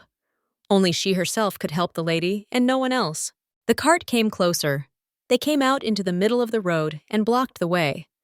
Alicia ordered Stan to stop the carts. She knew that Stan could hear her perfectly well. The short-haired man corrected the girl. He said that to her she was Madame Stan. The woman sitting in the carriage ordered the carriage to stop. She slowly stepped out. It was Stan, the current head of the Ramdok Guild. Norman tensed and stepped forward. He was trying to protect the girl. Alicia exchanged a nasty look with the woman. A minute later, the young couple was already sitting in the carriage. Silence hung in the air. Stan carefully examined the girl's white-haired companion. She clung to every detail with her gaze. Alicia was lost in thought. Her gaze was fixed on the floor. She didn't need a bodyguard anymore. Stan and her guild were here now. Norman was just a burden now. She made her decision rather quickly. The lady addressed the boy in a stern voice. Now is the time to terminate the contract. The guild will prepare a horse or carriage for him. This is all for a safe return home. Norman was shocked. He didn't know what to say. His sad gaze was directed to the floor. The guy didn't want to give in. Alicia silently complained that his puppy eyes wouldn't work. The girl's expression became serious again. She continued, "The master will be paid according to the agreement, except for one day, when there was a brawl in the tavern. Horses and carriages will also be provided at her expense. It is time for everyone to go their own way." Alicia would like to simply ignore him. Norman clenched his fist in fear. He muttered that he was very scared. The woman looked at him worriedly. Alicia didn't understand what he was talking about and what he could be afraid of. He continued, "The world had changed too much in the last 10 years. The boy felt like a complete stranger here. He also wasn't sure if he could get home on his own. Stan was completely taken by the boy's misfortune." Alicia realized that she had already decided everything when they met. The woman took the gentleman by the hands and told him not to worry. She lovingly invited him to go with them. Norman plaintively asked for Alicia's approval. Madame Stan's eyes also sparkled in anticipation of an answer. The girl could not refuse him head-on. Otherwise, she would seem like a villain to both of them. The lady sighed irritably. She agreed. However, the boy would not go with them straight to the Melfond estate. Norman beamed with happiness. Alicia reminded him once again. They would unconditionally separate in Katama. Meanwhile, in the Ramdok Guild, a servant knocked on the secretary's door. The boy reported the discovery of Mistress Alicia. She was in the tavern, accompanied by Madame Stan. Erica turned confidently to face the servant. She said that Alicia had found them, not they her. This situation was not surprising. It was always like this. The clerk offered to take the girl to a safe place. The secretary firmly replied that this was not up for discussion. Lady Alicia hated unnecessary fuss.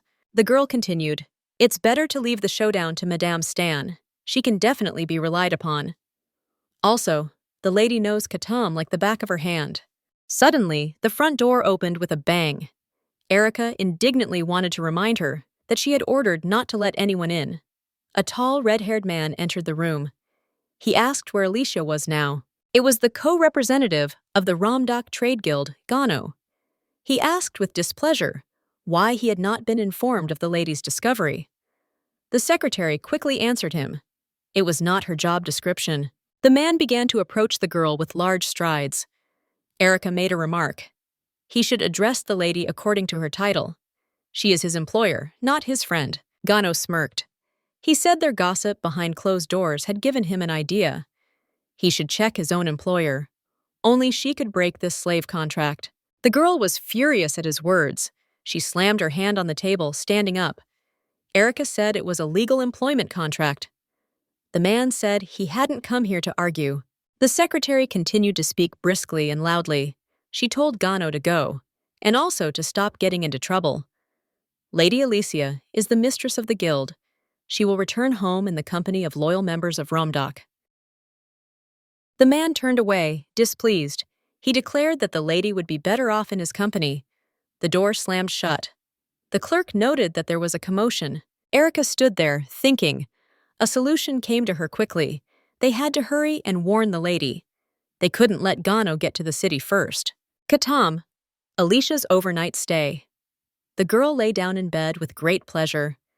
It was an incredible blessing, especially after so many nights under the open sky.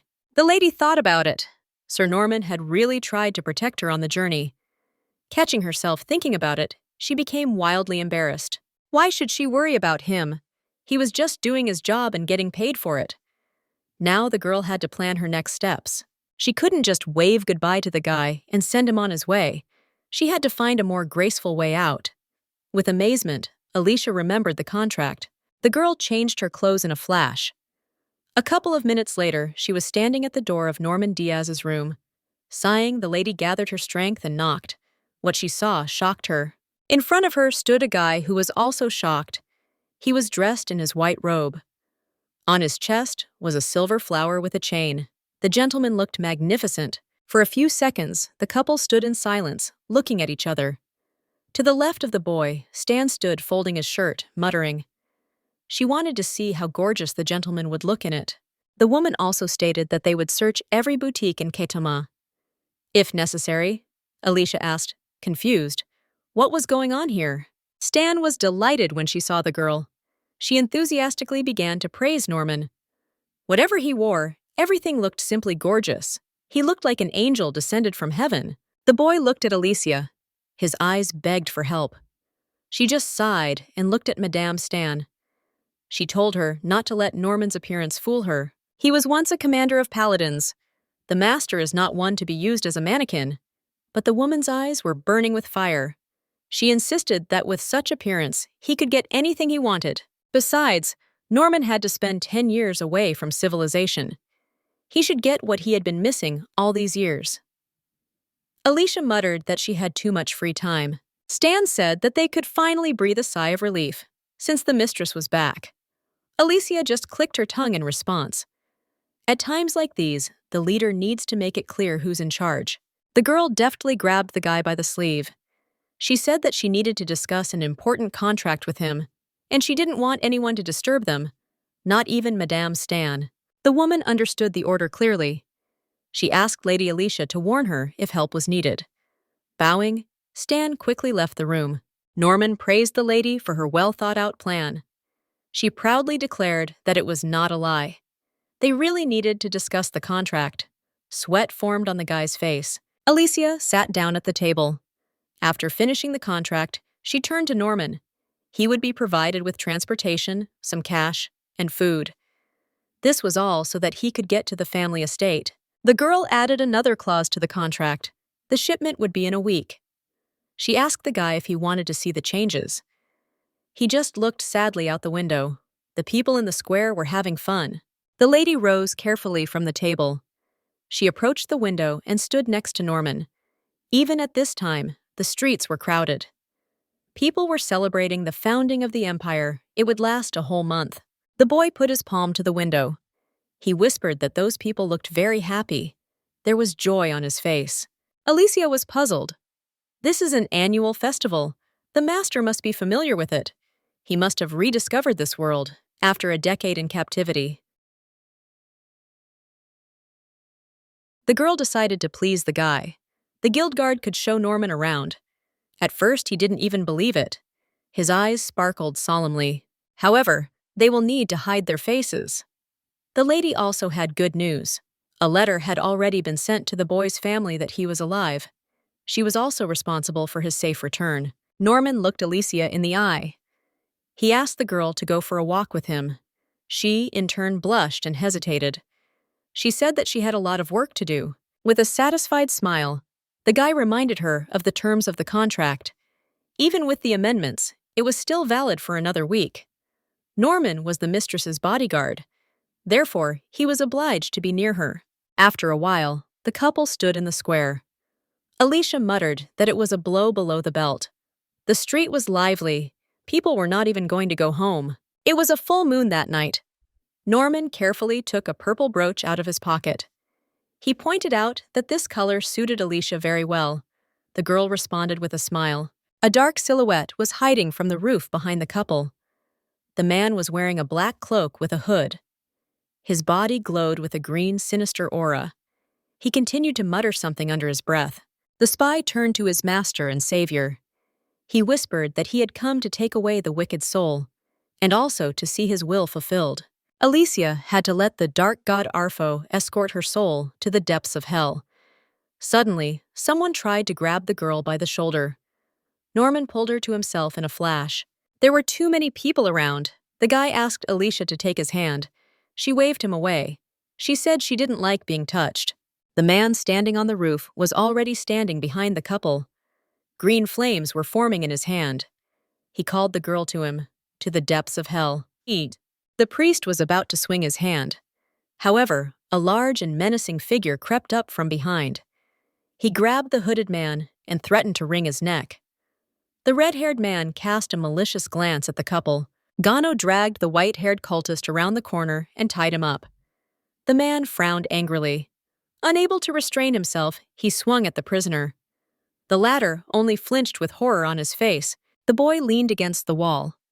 Because of this old man, he couldn't keep an eye on the couple. It made him furious. A few hours ago, Ophelia called Gano to a meeting. He was shocked. He asked what she was doing there. Her bright yellow hair was fluttering in the wind. There was a stern look on her face. Ophelia told the man to do as she said. It was for Alicia's safe return to the estate, but he only interrupted her sharply. Gano called her a fugitive, and she couldn't talk to him like that. He frowned and threatened to throw the girl in jail. She replied that it wasn't a request, it was a warning. She came closer to this man. Cold sweat appeared on his face. Ophelia continued, if anything happened to Alicia because of him, she would kill him with her own hands. Gano grabbed the old man roughly by the hood. He told him to answer all the questions honestly, then maybe he would let him go. The man asked who had sent this priest to kill Alicia. He guessed that it was probably Nyx's doing. He also wondered how many people were hunting the girl. The old man just pressed his lips together. Gano grinned maliciously. He pushed him hard to the ground. Shrouded in horror, the priest held his breath. The man said mercilessly that he had never planned to let him go.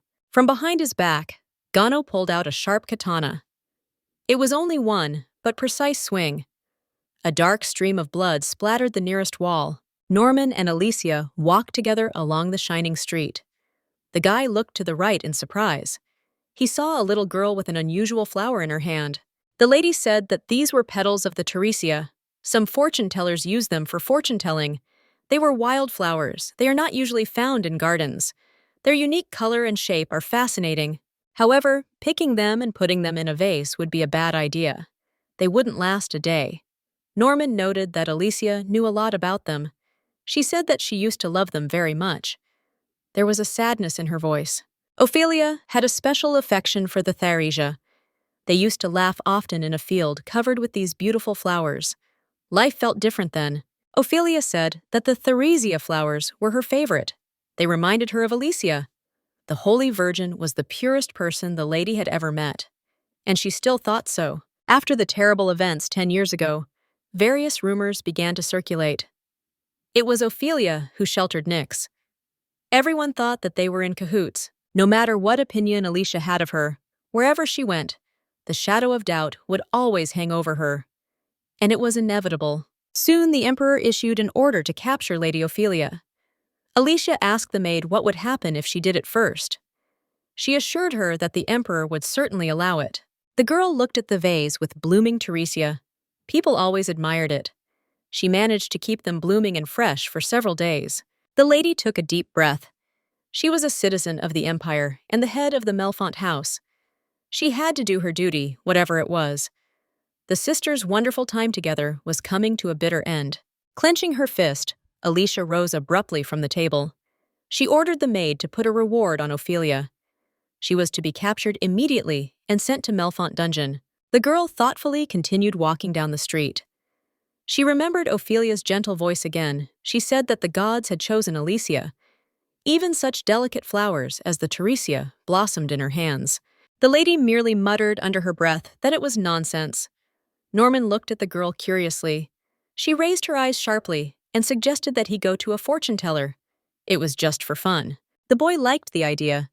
He came closer to the child and asked to tell his fortune. Norman's silver hair seemed to cast a spell on her. The girl reached her hand towards his face. Alicia shouted at her companion to be careful. However, he did not have time to react. Standing on tiptoes, the girl lowered her hood. Whispers were immediately heard from the crowd. They noticed the man's silver hair. People immediately thought that he might be the missing heir of the Diaz house. Hearing all this, Alicia grabbed the dumbfounded boy by the wrist. Breathing heavily, they ran away. The crowd continued to buzz about what had happened. All the talk was about the guy with silver hair and golden eyes. People wondered what he was doing there. Gano stood thoughtfully among the crowd. He had gotten rid of one cultist. The man scratched his head irritably. Now the turtles from Ramdak would find Alicia faster. People also whispered about the lady with violet eyes. On the stone road, Gano saw a lone Teresia flower. He realized that the lady had been here a few minutes ago. Without thinking twice, the man grabbed the shoulders of the guys standing in front of him. He asked where the lady was going. They silently pointed him in the direction. The couple were barely able to stand, trying to catch their breath. Alicia held Norman's hand tightly. He remembered her statement about not liking touching. A wide, bright smile blossomed on the guy's face. The girl continued to stare at Norman with displeasure. He said with a guilty look that he was very sorry. Nothing would have happened if they hadn't gone anywhere. Alicia suddenly burst into loud, hearty laughter. She couldn't believe what she saw. Norman had taken all the flowers. The girl asked how the girl would make a living now. This incident will give rise to new rumors. The poor fortune-teller was robbed by the noble gentleman Norman Diaz. Alicia couldn't stop laughing. Finally, the girl managed to calm down. Gently rubbing her eye, she asked if she had laughed too loudly. The guy's face was downcast. Alicia hastened to reassure him that she was just joking. The lady will certainly see to it that due compensation is provided. Norman guiltily touched the girl's shoulder with his hand. He hoped that he had not upset her too much. Alicia said there would probably be rumors. But what's done is done. Besides, she needed to stretch. She hadn't run like that for a long time. As a child, she was a sickly child. They always tried to keep her locked up, so usually a friend would persuade her parents to take Alicia out into the fresh air. The girl liked to run on the hills and enjoy the gentle breeze. They also liked to pick flowers. Now it seemed rather ironic to her. Alicia's health has improved considerably. However, she can no longer run around so freely. After all, a lady must observe the rules of decency. Norman said he should have been more careful. They could have run more if they hadn't been caught, and seen the rest of the festival. The girl was also sad that they had visited so few shops. Somewhere beyond the houses, people could be heard bustling about. Alicia was not eager to miss out on all the fun. She poked Norman in the forehead and told him to frown. He did so, puzzled. The guy did exactly what the girl wanted. Sometimes facial expressions can drive people away. To complete the image, the lady suggested that he spit at every step. No one would understand that such a rude person is the eldest son of the House of Diaz. Unable to contain himself, the man burst out laughing. The girl said that she was absolutely serious now. Norman's eyes were filled with happiness. He said that he had been forgetting things lately. Just a few days ago, he had been trapped in the spring for 10 years. At first, the boy was surprised. Horrible memories were forgotten very easily. However, now the reason was obvious. Norman came closer to Alicia. all because the lady was next to him. The couple continued walking at a slow pace. A purple petal fell right on the guy's nose. The lady giggled. A moment later, Norman began to weave a wreath from the stolen bouquet of flowers. The companion was surprised. Having finished making the product, he handed it to the girl. For a second, she felt dizzy from what she saw. The guy thought that it did not look like the wreaths that Alicia's friend had woven. The lady said the wreath was beautiful. The flowers of the Teresia never disappoint. Suddenly, the night sky was lit up with flashes of multicolored lights. The first salvos of fireworks shot upward. Norman was sad that they couldn't see the fireworks up close. The lady said it was just a rehearsal for tomorrow's celebration. The best was saved for the main part. The girl wanted to just ignore the guy's gaze, but she couldn't. She said that he would need to choose a better disguise. Then, they would be able to see the fireworks. The gentleman's face flushed with joy. He said he needed a large hood and a suitable cape. That way, he could completely hide his eyes and hair. Alicia said that it would be hard for him to see where he was going. The guy said that she could guide him. He would hold on tightly to her sleeve. The girl didn't like that idea much. Norman was quick to assure her that it was a great plan. However, he couldn't do it alone, so tomorrow she would have to accompany him. The girl's cheeks flushed awkwardly. The guy happily extended his little finger to her. He wanted to seal the promise. Carefully, the lady extended her little finger in response. Alicia gave an awkward laugh. First Ophelia, now Sir Norman. She felt like she had been seriously shortchanged in beauty. Her quiet indignation was broken by two mischievous boys. While running, one of them tripped and fell. The lady immediately rushed to his aid. She asked if he was okay and helped him to his feet. At that moment, Norman was overcome with anxiety. His younger brother, screaming, appeared in his memories. The boy's breathing quickened. The friend of the fallen boy said that he was fine. It was just a scratch. He sincerely thanked the lady for her help. Afterwards, Alicia told the boys not to run until late. Turning around, the girl saw a horrifying picture. Norman was breathing heavily and holding his hand to his heart. The next moment, he began to fall. Alicia managed to catch him. Groaning, he apologized. The boy said that this boy reminded him of Nicholas. He saw guilt and anger on his face. The lady asked if he really thought his brother blamed him for what happened. Norman sighed heavily. He wasn't sure if his family would accept him. He wasn't sure if he could look his brother in the eye. Alicia had said that everyone would be overjoyed to have their own son back. The boy insisted. He believed that he had let Nicholas down. What had happened that day must have left a terrible scar on his tender soul. Remembering the man's character, the girl grimaced. The gentleman wanted to explain everything to the girl. That day, Iago took Nicholas hostage. Then he cursed Norman. This undoubtedly left a mark on his childish, fragile heart. On top of all this, there were even more serious consequences. The disappearance of the eldest son put all his responsibilities as successor on Nicholas. Despite his very young age, the boy clenched his fist nervously. He said that his brother would definitely not be thrilled to have him back. Alicia realized that guilt was preventing him from understanding the essence of things. Nicholas is a small and arrogant asshole, but he's not stupid enough to shun his brother. After all, it wasn't his fault that he was a victim. Alicia was absolutely sure of it, at least because it was written in a stupid novel. When Iago's curse sealed Norman's soul, Nicholas awakened the divine power within himself. The curse failed to achieve its goal and returned. It was fueled by all the power of the caster's negative emotions. The boy fell to the ground with a thud. That night he could only watch as his brother was taken as a living trophy. His hands shook with helplessness. That terrible memory continued to burn brightly in his mind. It is not known whether Nicholas resented Norman's abandonment.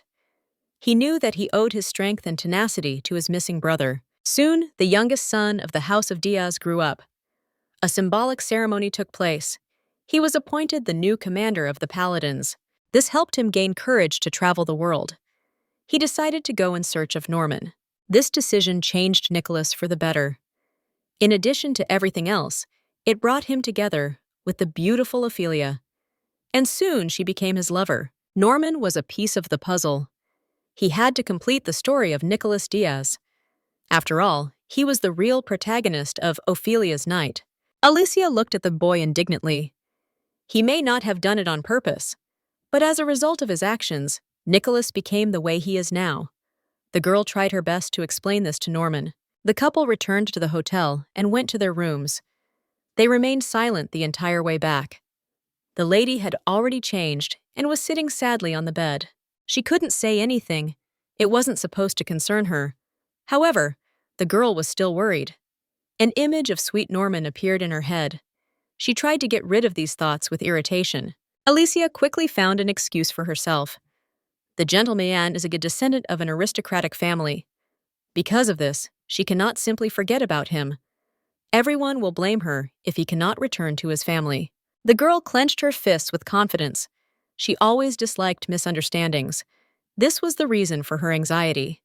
There was a sudden knock on the door. Alicia quickly threw on a beautiful robe. Opening the front door, she saw Norman. He wanted to talk to her. The lady beat him to it. She said that returning to his family was not what he was thinking about right now. The boy quickly blushed. Alicia thought he was a terrible liar. The girl continued. She decided to tell him her story. 10 years ago, she said she would restore the Melfont house. Everyone just laughed at her. Even her relatives didn't believe it. Alicia wasn't going to listen to anyone. She had only one choice then. Either all or nothing. She brushed off the insults and did the best she could. The girl asked Norman if she should have listened to her relatives. As a result, she allowed the remains of her house to be torn apart like vultures. He answered that, of course, no. Alicia said he was right. No one could get what they wanted without doing something. She asked if Norman wanted his brother to spend the rest of his days looking for him. The guy looked down. He said no. Shouting, the girl told him to meet Nicholas in person, and also to apologize sincerely. Perhaps this would not be enough. Then he should find other ways to reconnect. The girl straightened up. She asked him clearly if everything was clear. He nodded confidently. Alicia smiled with relief. A few seconds later, the hair on her arms stood on end. Norman didn't even think about taking his eyes off her. The girl felt very awkward. Their silence was broken by a rough knock on the door. The couple looked tensely towards the source of the sound. The guy decided to look at the persistent visitor first. Madame Stan stood cheerfully in the doorway. She had a tray of food in her hands. She was glad that both Alicia and Norman were in the room. The girl cleared her throat and thanked her for the snacks. The woman's gaze expressed suspicious true intentions. The next moment, she was already whispering something in the guy's ear. Madame told him to be a man and act.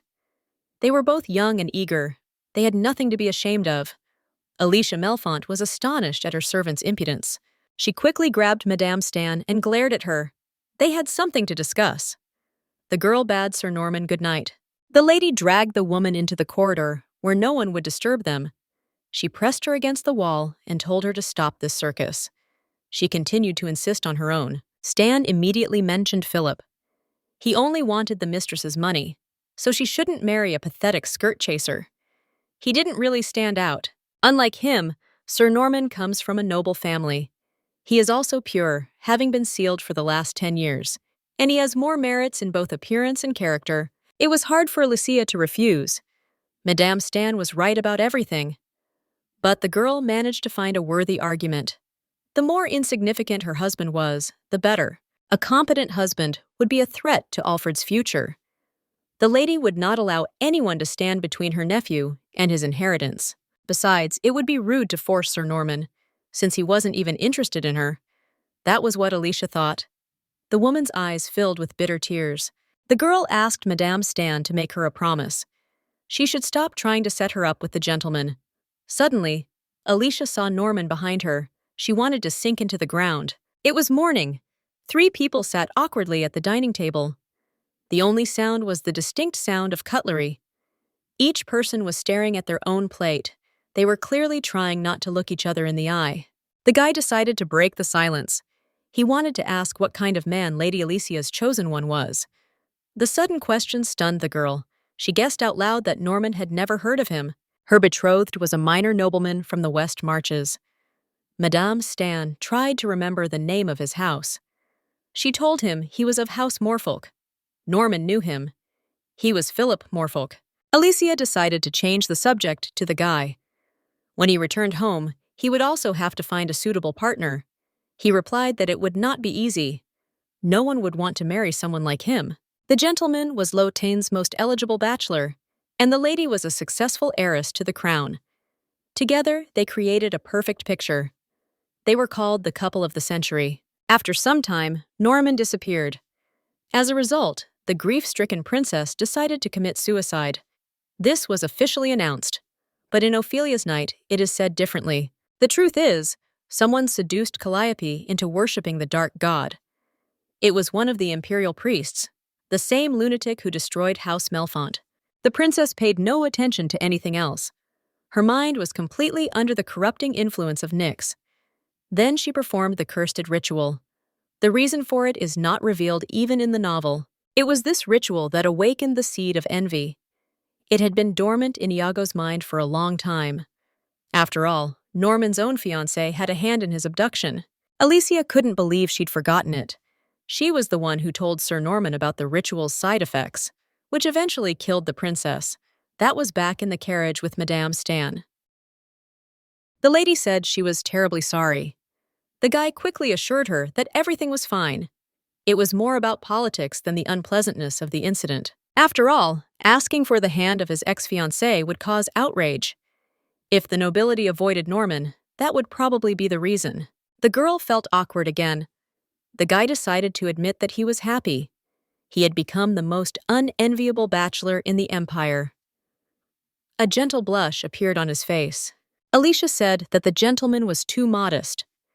As soon as he returned to his family, he would be surrounded by many ladies who wanted to marry him. He replied plaintively that it would be a marriage of convenience. He did not want to marry a stranger. It was hard to be happy about that. The lady agreed. Everyone wants a marriage for love, but this is only possible in fairy tales. The vast majority of people are forced to accept reality. Unexpectedly, the gentleman beamed.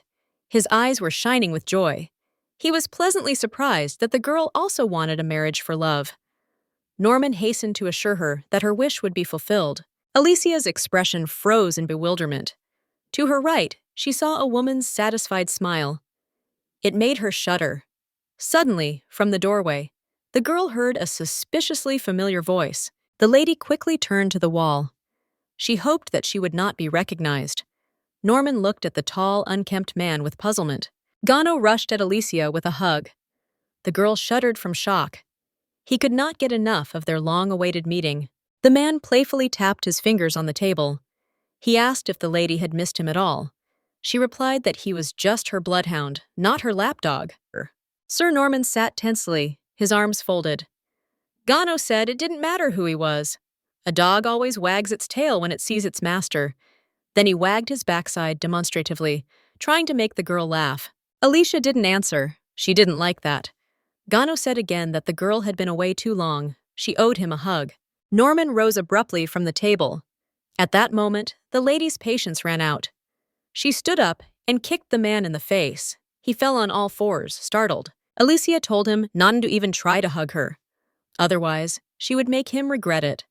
Madame Stan was also shocked by the girl's blow. The girl continued to scold Gano with displeasure. He should have waited in Ramdak. He knew that the lady was safe. Now the guild would have to pay for his long trip. And it was a waste of money. In his defense, the man said that he missed them very much. There was silence in the air for a few seconds. Alicia had no desire to listen to this nonsense. She told him to give her the report, and then get out of her sight. The girl noticed Diaz's puzzled face. It demanded an explanation. The girl grabbed Gano by the sleeve and apologized to Mr. Norman. She said that she needed to discuss guild matters with a colleague.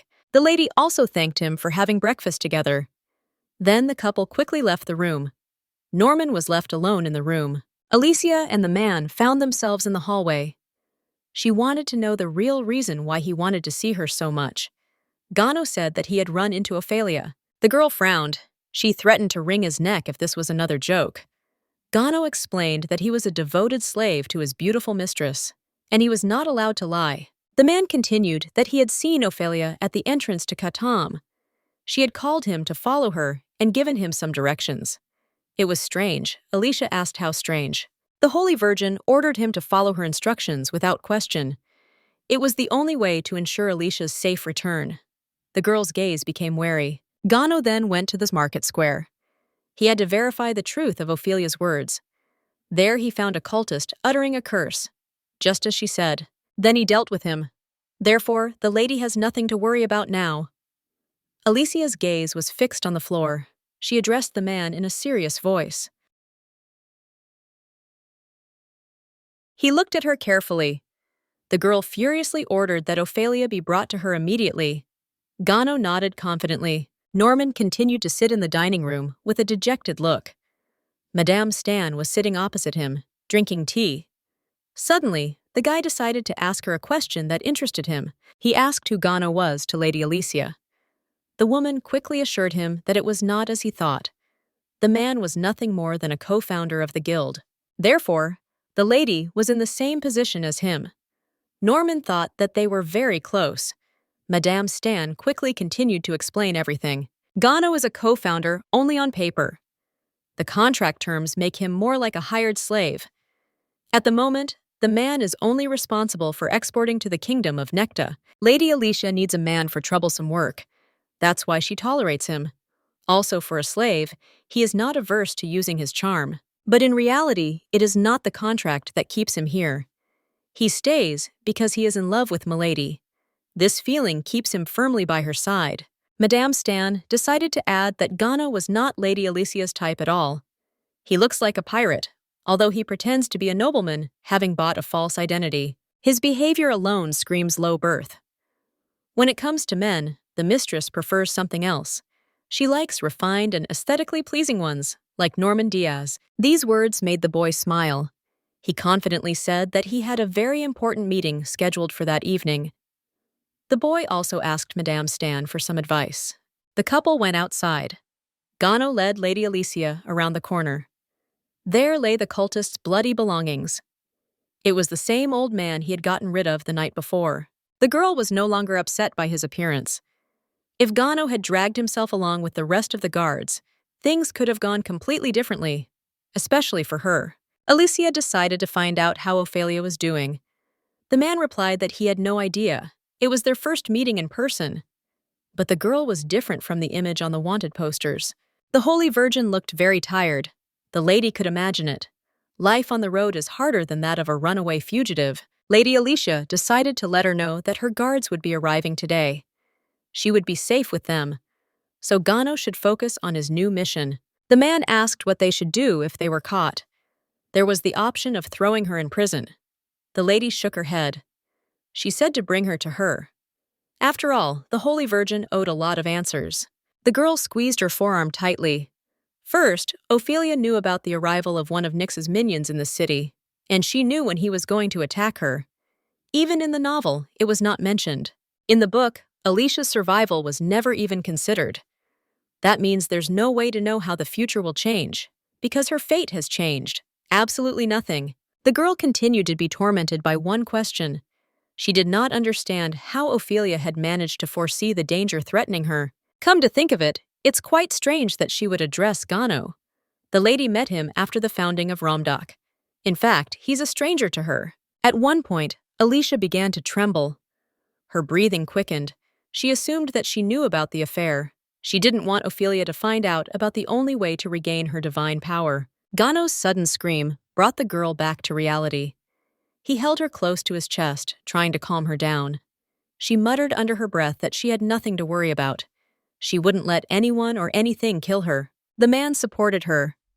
In a righteous tone, he said that she was Alicia Melfont. Besides, no one would want to meet the owner of such a slave. The girl smiled. A familiar voice was heard from behind.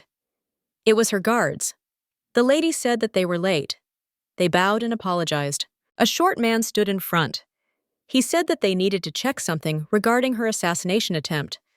In an official style, the guard began to tell all the details. The lady raised her hand and said that she already knew everything. The man should have gotten straight to the point. He was a little confused, choosing his words. The heretic must be sealed beneath the well deep within the temple, never to see the light of day again until the end of time. Gano nodded approvingly. Alicia thought about it again. If Nyx was indeed sealed away, she wouldn't have to rush back to the estate. Then she'd have time to take extra precautions. Gano asked where exactly the fallen priest was hiding. The guard thought for a moment, recalling the name. It was unfamiliar to him. The lady told him that it was the fortress of Tantarus. Both men were surprised. They hadn't thought Alicia would know. She explained that she had been locked in there. Gano said something negative under his breath. The girl asked who had found the heretic in that place. She was told that it was the captain of the paladins. Alicia bit her lip tensely. This implied that the Holy Virgin was involved. Nicholas was merely an accomplice who was helping her evade capture. The girl was still tormented by one question. How did Ophelia manage to find Tantarus? He asked Alicia for permission to accompany her to the estate. He assured her that he wanted to make sure that she would be safe. The girl protested as she approached the door. She reminded them that according to the scouts, Nyx had already been caught. She assured him that there was nothing to worry about, and she believed that it was time for him to return to his direct duties. The interlocutor held his head. Grimacing, he spoke about the girl and her damn contacts. Turning away from Alicia, he agreed and said that he would go, since that was what she wanted so much. In response, she only sighed. In the book, Ophelia was able to find Tantarus because Nyx sent her a message along with his severed hand. It was only to finish her off as soon as Ophelia entered the room. Also in the book, Ophelia was rushing to the fortress to save her, but since she wasn't there was no point in her going there. The girl thought with bitterness and pain that the blonde had gone there after all. The heroine looked at the sunset. She mentally asked herself how far into the future Ophelia had looked. She asked the void if she knew that she would regain her powers with her death. The wind from the window blew into the room, fluttering the tool. Alicia went inside, closing the door behind her tiredly. Having got used to the semi-darkness of the room a little, she unexpectedly saw a soft purple flower on the table. Several petals had fallen off and were nearby. The blonde hid behind the tool. She said that the flowers of the Teresicea suited the girl so well, as if she was born for them. Alicia's heart sped up. The girl demanded that the speaker come out and show herself to her. The blonde took a few steps and appeared from behind the tool. It was Ophelia. She greeted them by saying that they hadn't seen each other for a long time. Fury was written on the brunette's face. It seemed that her whole body was even shaking a little. A squeal was heard. She remembered the guy's silhouette against the window. How the metal of the weapon flashed in the blonde's hands. She had horrible visions of Nyx's blade flashing and piercing the girl.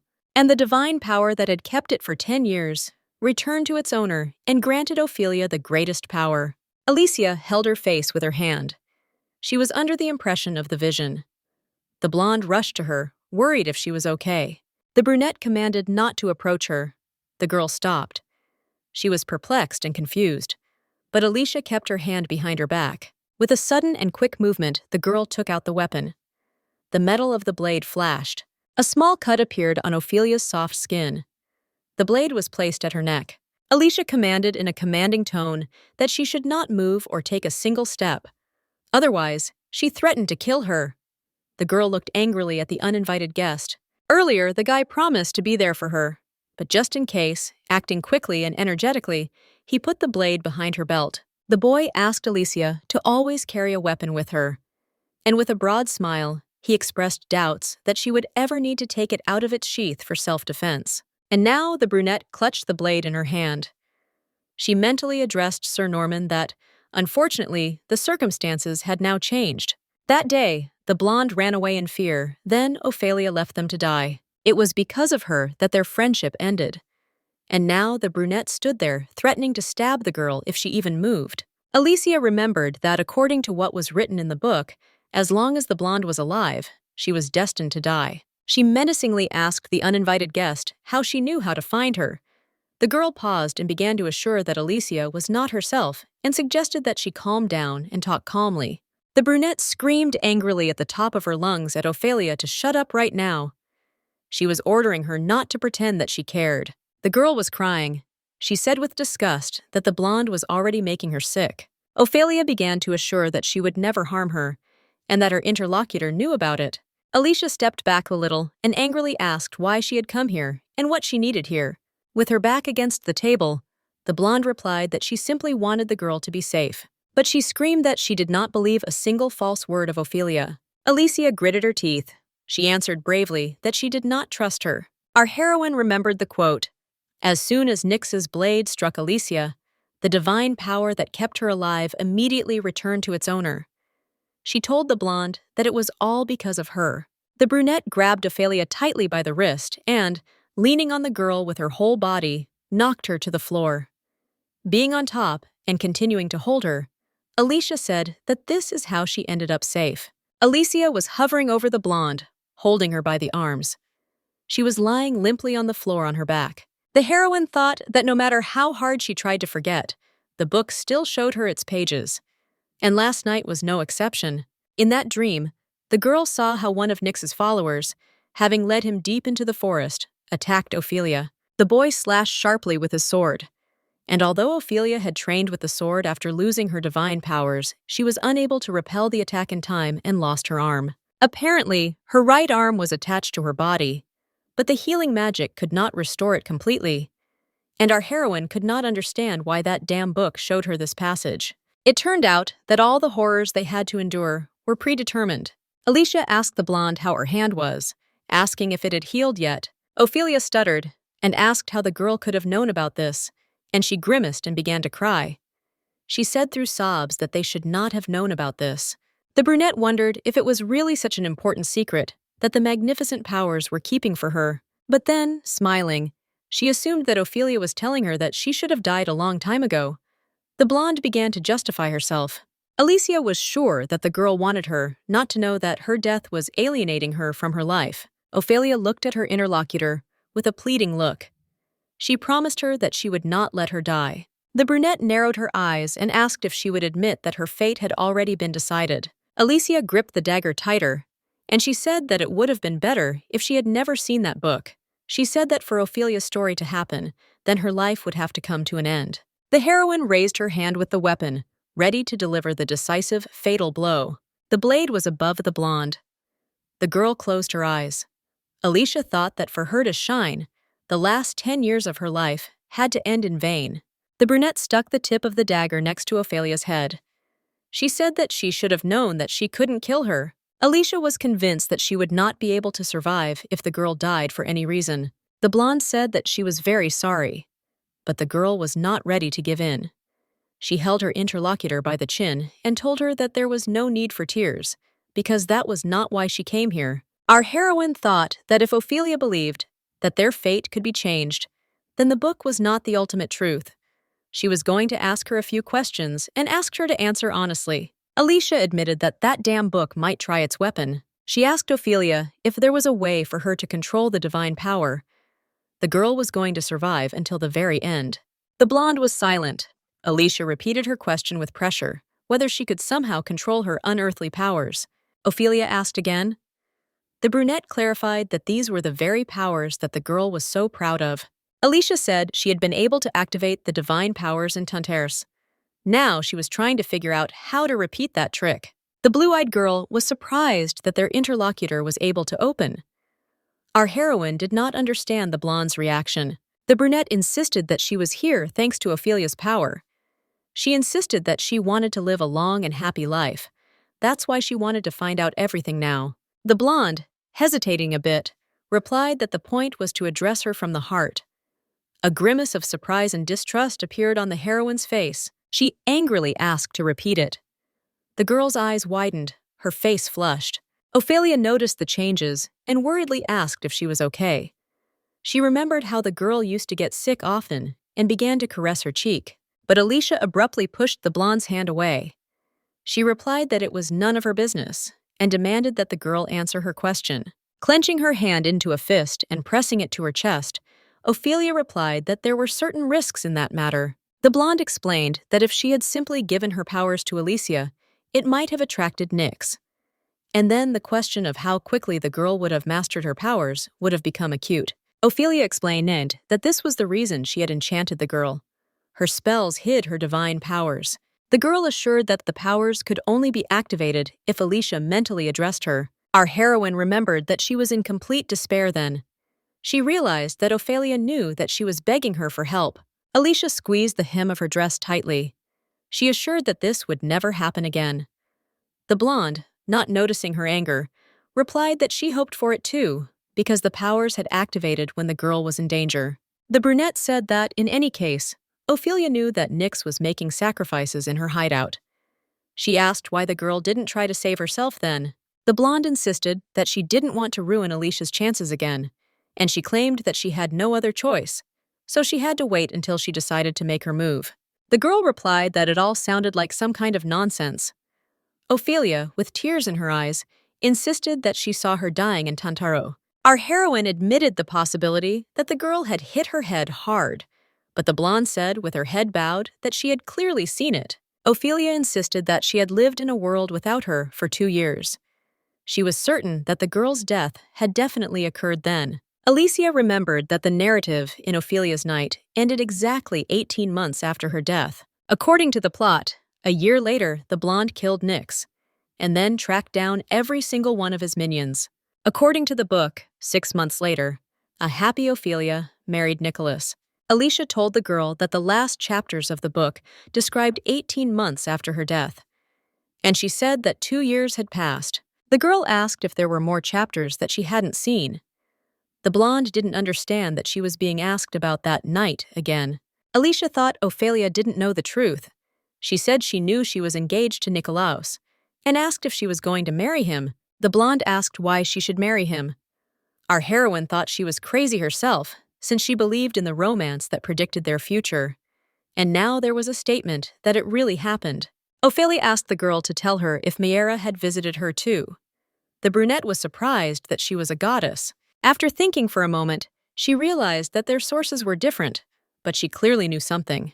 Alicia extended her hand to the girl and asked her if she knew anything about it, not to remain silent. She wanted to know what kind of affair it was. Our heroine suspected that the future she was in was the result of her death. She connected this with Ophelia's statement that she saw the girl die in Tantaros. Alicia thought that maybe he didn't exist anymore, since she survived. So the secrets of that one wouldn't do her any good. The brunette told Ophelia to go away from here. But then there was a knock on their door. A voice from outside told Milady that she had received a letter. She told her to wait outside. Alicia told the blonde that she had heard enough, and pointing her finger at the open window, she assured her that she could not see her anymore.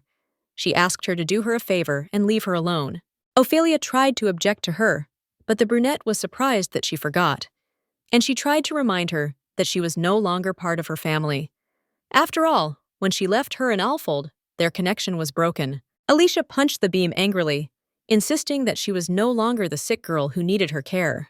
The girl ordered Ophelia to get out of the city and assured her that she could no longer see her. The servant behind the door heard the noise and worriedly asked Milady if everything was all right with her and what was going on there. He told another that he heard something and offered to break down the door and check. Ophelia began to hurry. She quickly approached the brunette. She was indignant and against, asking what she was doing. The blonde whispered it to her to remember that there would always be someone who would do anything for her happiness. She shook Alicia's hand, intertwining their fingers. The door burst open with a bang, and a servant rushed into the room, worried about Lady Alicia. The lady stood at the open window, and the wind blew the curtain. The servant asked if Milady had been wounded, and the brunette held a glowing ball in her hand. When the glow dissipated, a small folded piece of paper appeared in her palm. The girl could not understand what it was, but in order not to show it to others, she squeezed it in her fist. The men assured that they heard a noise and began to worry about her. The servant repeated the question whether Milady was all right. The girl's eyes flashed, and she replied that a robber had tried to break in, but she had fled when she was discovered. The servant said that he would immediately send the guards for the robber. He assumed that the criminal could have climbed out of the window. The lady shrugged and said that it was not worth doing.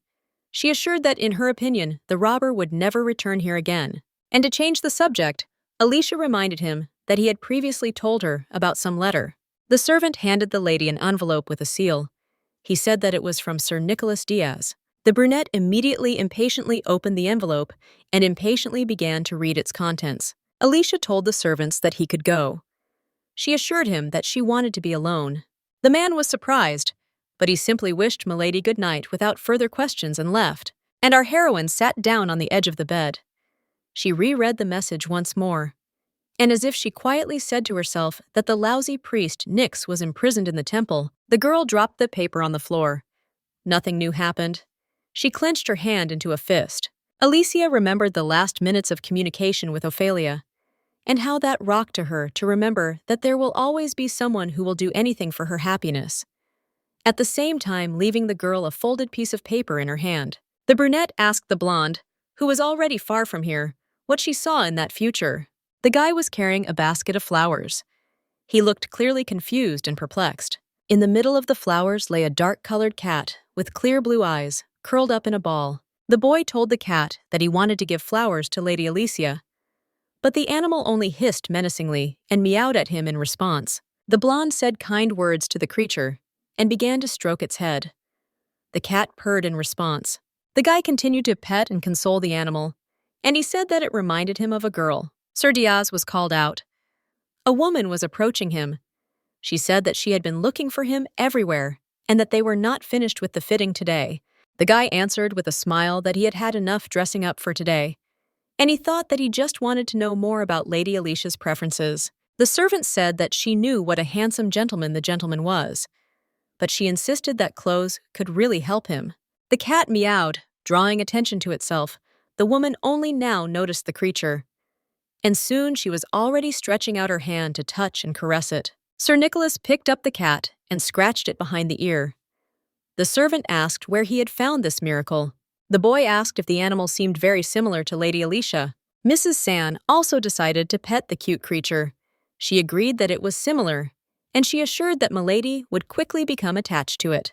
The servant, surprised, claimed that she did not think the master liked animals, and asked his intentions to give the cat to Alicia. Nicholas claimed that he and Lady Alicia would raise the cat together, and the boy gently scratched the animal's forehead. A flock of birds was flying in the sunset sky. The blonde noticed that fireworks were about to go off, and he expressed his desire to go after the girl. He left without saying goodbye with the cat in his arms, and he asked the animal if it was also looking forward to the spectacle. The boy's foot stepped onto the cobblestone road. He walked, clutching a fluffy ball to himself. The street was noisy. A carriage harnessed to 2 horses stood ready to depart at any moment. 2 people stood nearby and carried on a conversation. The servant asked where the carriage came from in the middle of the night. The boy tried to tell her something. The guy started whispering something to the woman. She widened her eyes at what she heard. The guy asked if Sir Norman Diaz was in front of him, and he asked if Lady Alicia had sent him. The brunette nodded briefly in response, and bowing low, he informed them that they were there by order of her ladyship. The lad said that the lady had asked them to escort Sir Norman back to his family. The events take us 2 days later to the Melfont estate. It was a sunny and fine day. They told the girl in the red robe that they were glad to have her back, and they assured Her Highness that they had been expecting her arrival. Alicia, smiling, asked how much time had passed since their last meeting. Erica stood next to the mistress, ready to help her. The brunette asked if everything was in order. The servant briefly confirmed it. The lady glanced sideways at the stack of papers on the table, and chuckling, she asked the girl if she hadn't been the one in charge while she herself was not here. Erica replied that everything was so, but she claimed in her defense that since the lady's absence, some important questions had accumulated. The maid reported that the most urgent problems had been resolved, and sternly reported that all other issues required the attention of the guild leader. Alicia smiled slightly. She picked up a folded piece of paper in her fingers. Erica took the piece of paper in her hands. She asked if this was the information. It said that the answer was in Calliope's sister, and they asked to meet Petra and Kruger this week. The lady confirmed the girl's assumption. Alicia couldn't figure out why the meeting had to happen this week. She thought it must have something to do with the future Ophelia had seen. Erica said that she would arrange a meeting with the mistress at a convenient time. The brunette sat at the table and did not react. The maid noted to herself that my lady was unusually silent. Alicia asked what had happened to Sir Diaz. The maid said that they had prepared everything according to her order. The brunette said that everything was clear to her, and she assumed that he was probably already there. The maid turned to Milady. The lady said she was just wondering if the boy had been able to return to his family. A carriage with one passenger was moving smoothly along the road. It was harnessed by two horses. Walking in unison, they created a measured sound. Norman sat in the cart, stunned. He felt strange. A black cat was sleeping peacefully on his lap. It seemed the boy had decided to keep it. That night, the gentleman came to Melfont Manor. He was going to ask Lady Alicia out on a date. But by the time he arrived, the girl was no longer there. She had the guards take Sir Norman to his estate. They were to make sure the journey went smoothly. Alicia would not have returned alive if it had not been for him. Madame Stan stood sadly next to the boy. She apologized to him. She should have given him time to communicate the way he wanted. The woman handed Norman a letter from the lady. She had written it before leaving for Melfont Manor. In the letter, Alicia apologized to the gentleman. She admitted that she would not be able to keep her promise, but she wanted to express all her gratitude in a few sincere words. Because he saved her life. The girl reasoned on paper, supposing that it was not enough to repay Sir Norman. However, she wanted to do him the honor of sending him back to his family. It was the least she could do for him. At the end of the letter, the lady expressed hope that the boy's life would be full of joy. Norman reread the letter with disappointment. Regretted that they had spent so little time together. Many moments were possible thanks to the terms of the signed contract. Without them, they were nothing to each other. Suddenly, the carriage stopped. The voice of one of the servants was heard from outside. He announced his arrival at the Diaz estate. Norman's breathing quickened, and his heart began to beat faster.